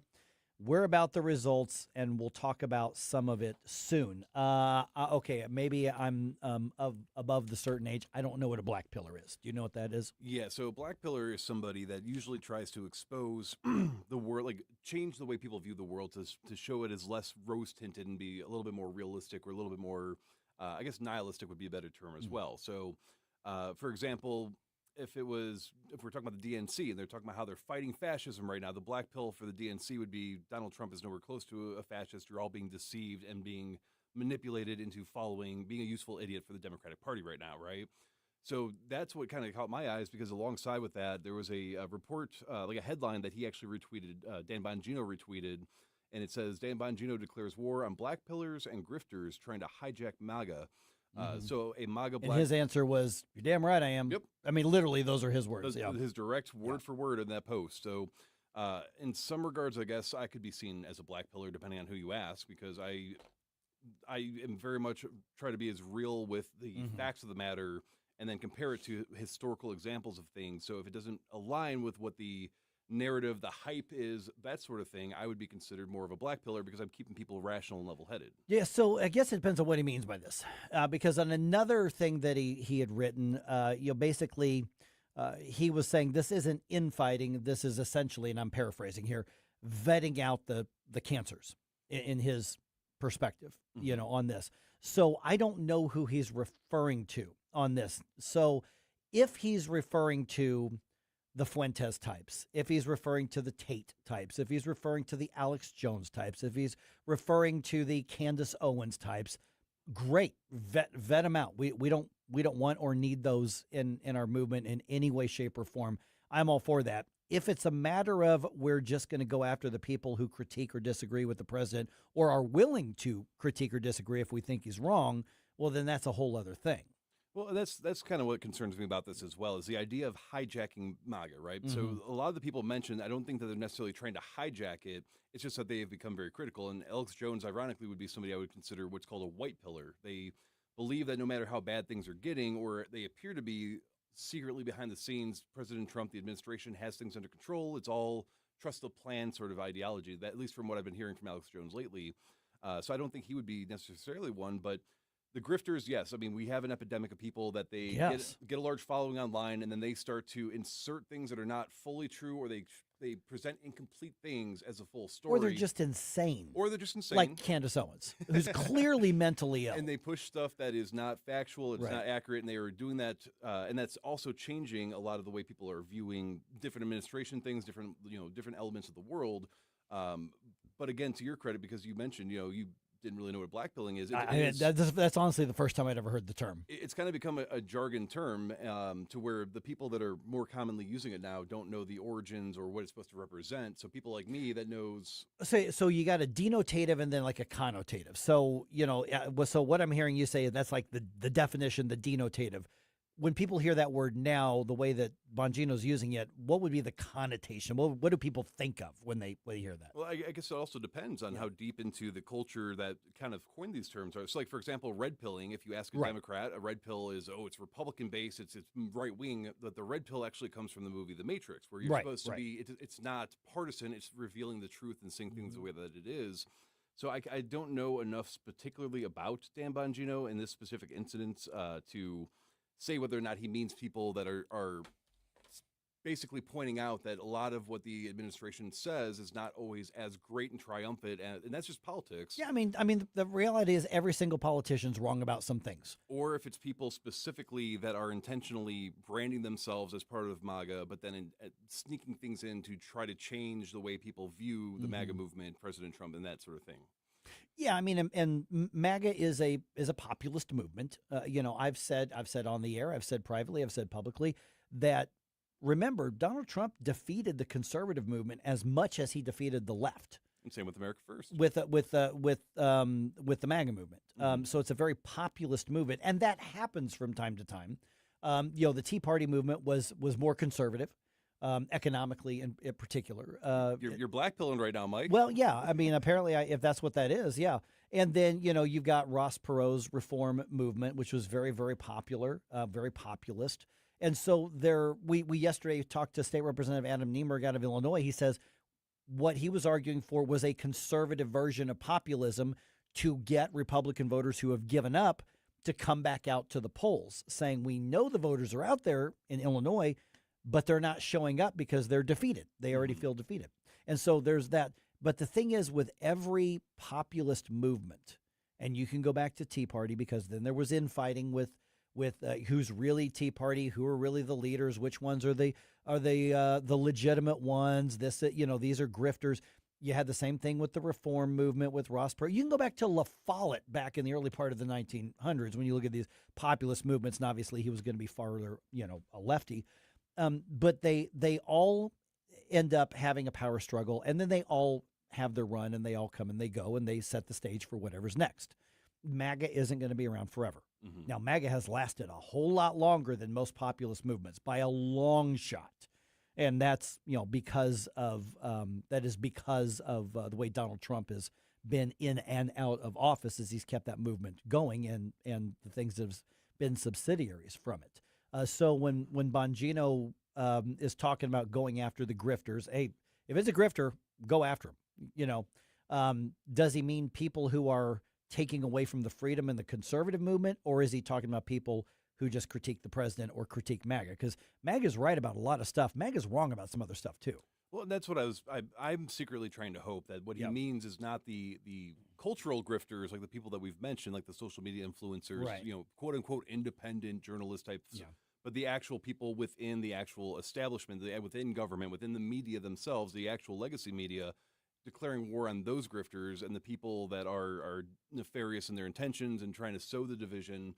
But when you use words that are popular as internet slang terms, such as black pill, grifter, stuff of that nature, then it becomes a little bit more difficult to differentiate. So I have seen people, a lot of the pushback being, well, we don't want you with all of your expertise and all of your experience within the administration. We don't want you to be just another media drama kind of show. We have enough of those. We want you to wage war on the deep state and the traitors within our own government. And now we've seen it up close. Yeah.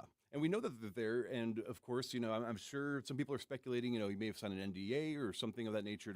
So we're probably not going to get a whole lot of the curtain pulled, but it's going to be interesting. And he seems to have a lot of integrity. And so I'm going to trust that he's going to be doing the things that we're hoping for him. But I'm not 100%. When you use terms like black pill and you want to wage war, and then that's not something that's necessarily just one group of bad actors. Well, it also seems like he's leaving, or he left the administration on good terms. Yeah. This wasn't another one of those drama fallout, Trump throws him under the bus thing. They seem to have left on very good terms, which makes me wonder if Bongino's presence in the administration was by design temporary. Mm-hmm. I certainly understand why President Trump wanted Bongino. Strategically. He fits the profile of exactly the type of person that Trump wants in the administration. Yep. I mean, Bongino, Pete Hegseth, you look at people like, he fits the mold of what the president likes. Oh, yeah. So I see that, but Bongino walked away from tens of millions of dollars of a media empire. People don't understand how lucrative Bongino Inc., for lack of a better term, actually is. So I don't know. I haven't talked to Dan in a long time.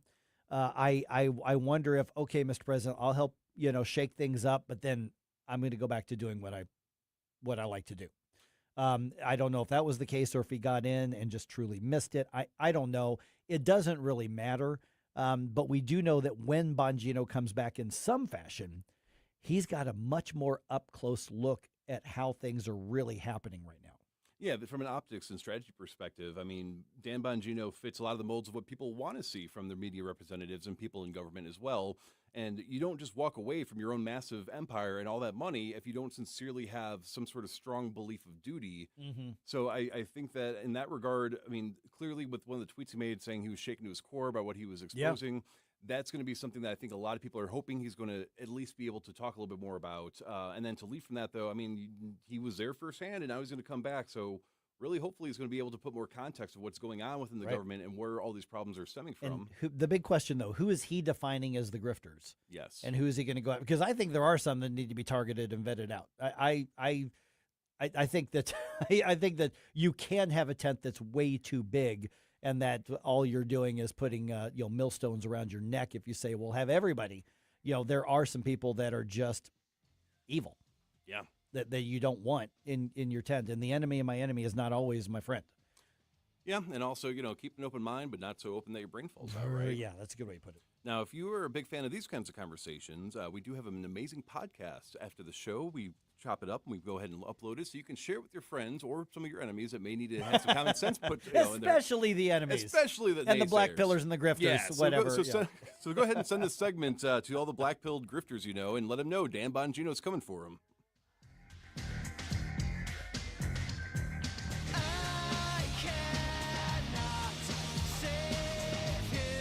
Jamie Allman here, tossing and turning over retirement worries. You're not alone. 3 out of 4 Americans share your concern about having enough saved. But here's the thing. A comfortable retirement isn't out of reach, even if you're planning for 30 or 40 years ahead. Every day, Jeff Portman from the Gemini Wealth Group helps people avoid the critical mistakes that can derail their retirement. Build your path to financial confidence. Visit GeminiWealthGroup.com or call Jeff directly at 314-888-0123. Securities and advisory services offered through LPL Financial, a registered investment advisor. Member FINRA, SIPC. Report cards are a good way to show how well your kids are doing in class and where they might need improvement. We at the Show Me Institute believe schools should get grades too, so parents can see how their child's school compares to others. That's why we came up with the Missouri School Rankings Project. Click on the website moschoolrankings.org and it's all there. Rankings and letter grades for all the schools in Missouri. The rankings are based on categories such as student performance in English language arts and math, ACT scores, and graduation rates. Then we take the rankings and come up with a grade point average, just like your child has. Each school and district has a grade, and the website is easy to use. And now we've added spending data for every district, so parents, taxpayers, and policymakers can see where the money is going. Don't you want to know how your child's school stacks up? Learn more at showmeinstitute.org. The Show Me Minute has been brought to you by Show Me Institute and Show Me Opportunity. Colombo and Company. 2026 has started fast and furious, and we're here to keep you informed on everything going on. Tuesday, we'll break down the latest headlines with Crane Durham and Susie Moore. Live and local, weekdays at 2 on Newstalk STL.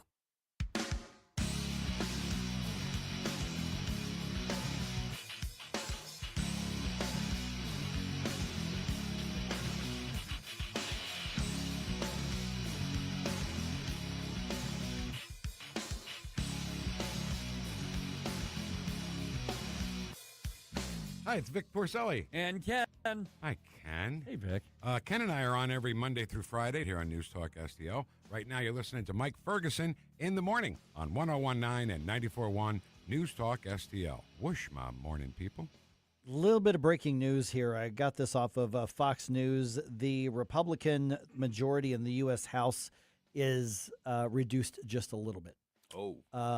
Unfortunately, Congressman Doug LaMalfa, Republican out of California, has apparently unexpectedly passed away. Oh, he was 65 years old, so I don't know what the cause is on this. So and I'm trying to say this in a way that keeps in mind primarily humanity. A 65-year-old man who is a husband and a father and a representative has passed away. I'm not familiar with Doug LaMalfa. He was obviously not a huge power player in politics, but he was a representative out of California. Which means that the Republicans' current majority goes down to 218 to 213. I think that Marjorie Taylor Greene's resignation takes effect in another week or two. Mm-hmm. So that's going to reduce that just a little bit more. And so essentially, the Republicans are going to be in a position to where the Republican leadership can only lose basically 2 votes and be able to pass stuff in the U.S. House. So I hate to approach that and frame it as a matter of numbers. I mean, a man passed away. Yeah. And so that's, condolences obviously to his family and his constituents. And I really don't know anything about him. I don't know how conservative he was or how moderate. I have no idea. But that is just something to figure into the calculations as the House now goes into this midterm election year with a even more razor thin room for dissent that they had before. Yep, and it was already going to be obviously a tight primary in a lot of areas because there are quite a few groups that have become a little bit disgruntled, especially with the lack of domestic things getting pushed through and done that we were hoping for at this point in the presidency. So that's obviously it's a tragic thing when anybody passes away so young. Right. But at the same time, that's now also putting more pressure nationally because if the Democrats get back in control, then it's really what choice, what chances are we going to have to get things done that need to be done? Yeah, I mean, and if the Republicans don't deliver, you look at what's the best case scenario. A bunch of conservatives get elected and push the conservative but the worst case scenario is the Democrats win the House and we have gridlock. Yeah. Okay, I'm a libertarian. I'm okay with gridlock in government. What's the worst that happens? They don't screw something else up worse. True. I'm sometimes gridlock is just another way to say damage control. Well, makes me think of the government shutdown for a little bit, Yeah. too. If not for the fact that there were Congress people that supported the shutdown still getting paid, I don't think we really would have minded if they didn't reopen, would we? Hey, Gabe and I had been begging for a shutdown, and we finally got it. Gabe, I'm sorry, when he literally asked Congressman Onder, and it was like, if I'm really good, could we have a government? Yeah, he goes, if I'm good, can I have one for Christmas? and he must have been very good because Yes, we got it. But of course again, he was. so I understand completely. Now, the other issue, though, is that there are things that we collectively, our side of things, that are not these lunatic fringe weirdos. The less chances, I mean, even with the gridlock, we don't have the opportunity sometimes to get the things done that need to be done. We have a lot of things that need to still be investigated, for example. Sure. We have a lot of... there's still a lot of Epstein files that need to be released. Oh, absolutely. And there are, remember, that's not over. That's not over. Now, those are swallowed up from other things in the news, but we're not done with that. And then we also have a lot of this fraud that still needs to be. I mean, we need a nationwide. We need the ability to push things through and force the exposure of all the corruption, of all of the damage that's been done, and then actually be able to hold people accountable. And so the more time that we have to fight on the floor about this thing or the other thing, the less time that is actually ever going to be devoted to following through on that. Yeah. So it's going to be obviously a crucial midterm election year, and then of course. At the state level as well. I mean, Illinois gets really kind of underway at the state assembly in late January. I mean, the House is going to first start meeting on January 20th to do some work. The Senate doesn't even have anything on the calendar. And, of course, we had our friends at the Freedom Caucus yesterday say there's probably not going to be anything that happens until after the primary election, which in Illinois is in March. Mm-hmm. So we're going to talk to the different candidates for governor from time to time there. On the Missouri side, a lot of interesting, races are shaping up, particularly more interesting locally. I think that race for St. Charles Executive is going to be probably, I would say, maybe the most important local race that we have. Statewide, we've got the state auditor's race. Scott Fitzpatrick is going to win re-election because he's doing a good job, and he's actually going to be on the program with us tomorrow when we're at the state capitol doing the show from Jefferson City. Susan and I are going to be there for that. So here's what I caution the last couple minutes we've got, is that we get so caught up in Team Red, Team Blue, Team R, Team D, Team MAGA versus everybody else in the world, or whatever you want to look at it. Remember that what we're talking about are the people that we hire to govern, and that affects our lives. And when Team R says, I want to go to big government to fix a problem, I want us to call that out as much as we call out Team D. There's to me, it's more about the freedom movement and actual conservatism. And I think it's our job, whether it's in conservative media or whether it is in the advocacy, whether it's the those that we're electing, it's our job to police our own, which is why I'm really going to be fascinated to see what Dan Bongino does with this, whether he goes a direction where you might even, Jerome, go, oh, that's what he meant. Okay, great. Yes. Or he may go a direction where you start shaking your fist and that sort of thing. Well, I'm not trying to hijack MAGA. Right. I'm Missouri first. I'm not part of MAGA. I think there's some great parts of it. There's other parts I think are just missing the mark in a huge way. But that just comes with being a critical, independent thinker. Yeah, and like I said, from between Bondi and Patel and Bongino, I think the biggest disappointment people have with Bongino is that he was not able to really fully be utilized, and now whereas with Cash Patel and Pam Bondi, there are loads of things to be disappointed in them about. Oh, totally, especially Bondi. So for him to be able to walk away from this, come back to be able to continue his show, which I enjoyed his show. Oh, yeah. And then to also be able to keep his chin up held high and realize that there was really nothing you can complain about with him. I think he's going to be in a very good position. But I do hope exactly what you're saying is that it's just he was using terms that have common jargon into them, and he's not actually talking about what I think he might have It also shows you that I'm out of touch. I had never, until literally I read his tweet, I had never heard that term before. Okay, boomer. Basically. So is X the new boomer? Gen X is the new boomer. Yes. I'm like, I don't know what that is. And I've just come to the conclusion, when I don't know what it is, I'm just going to tell you, I don't know what it is. And go to you young whippersnappers to tell me what that means. All right, Mike, go Pokemon Go to the Capitol. What the heck? What?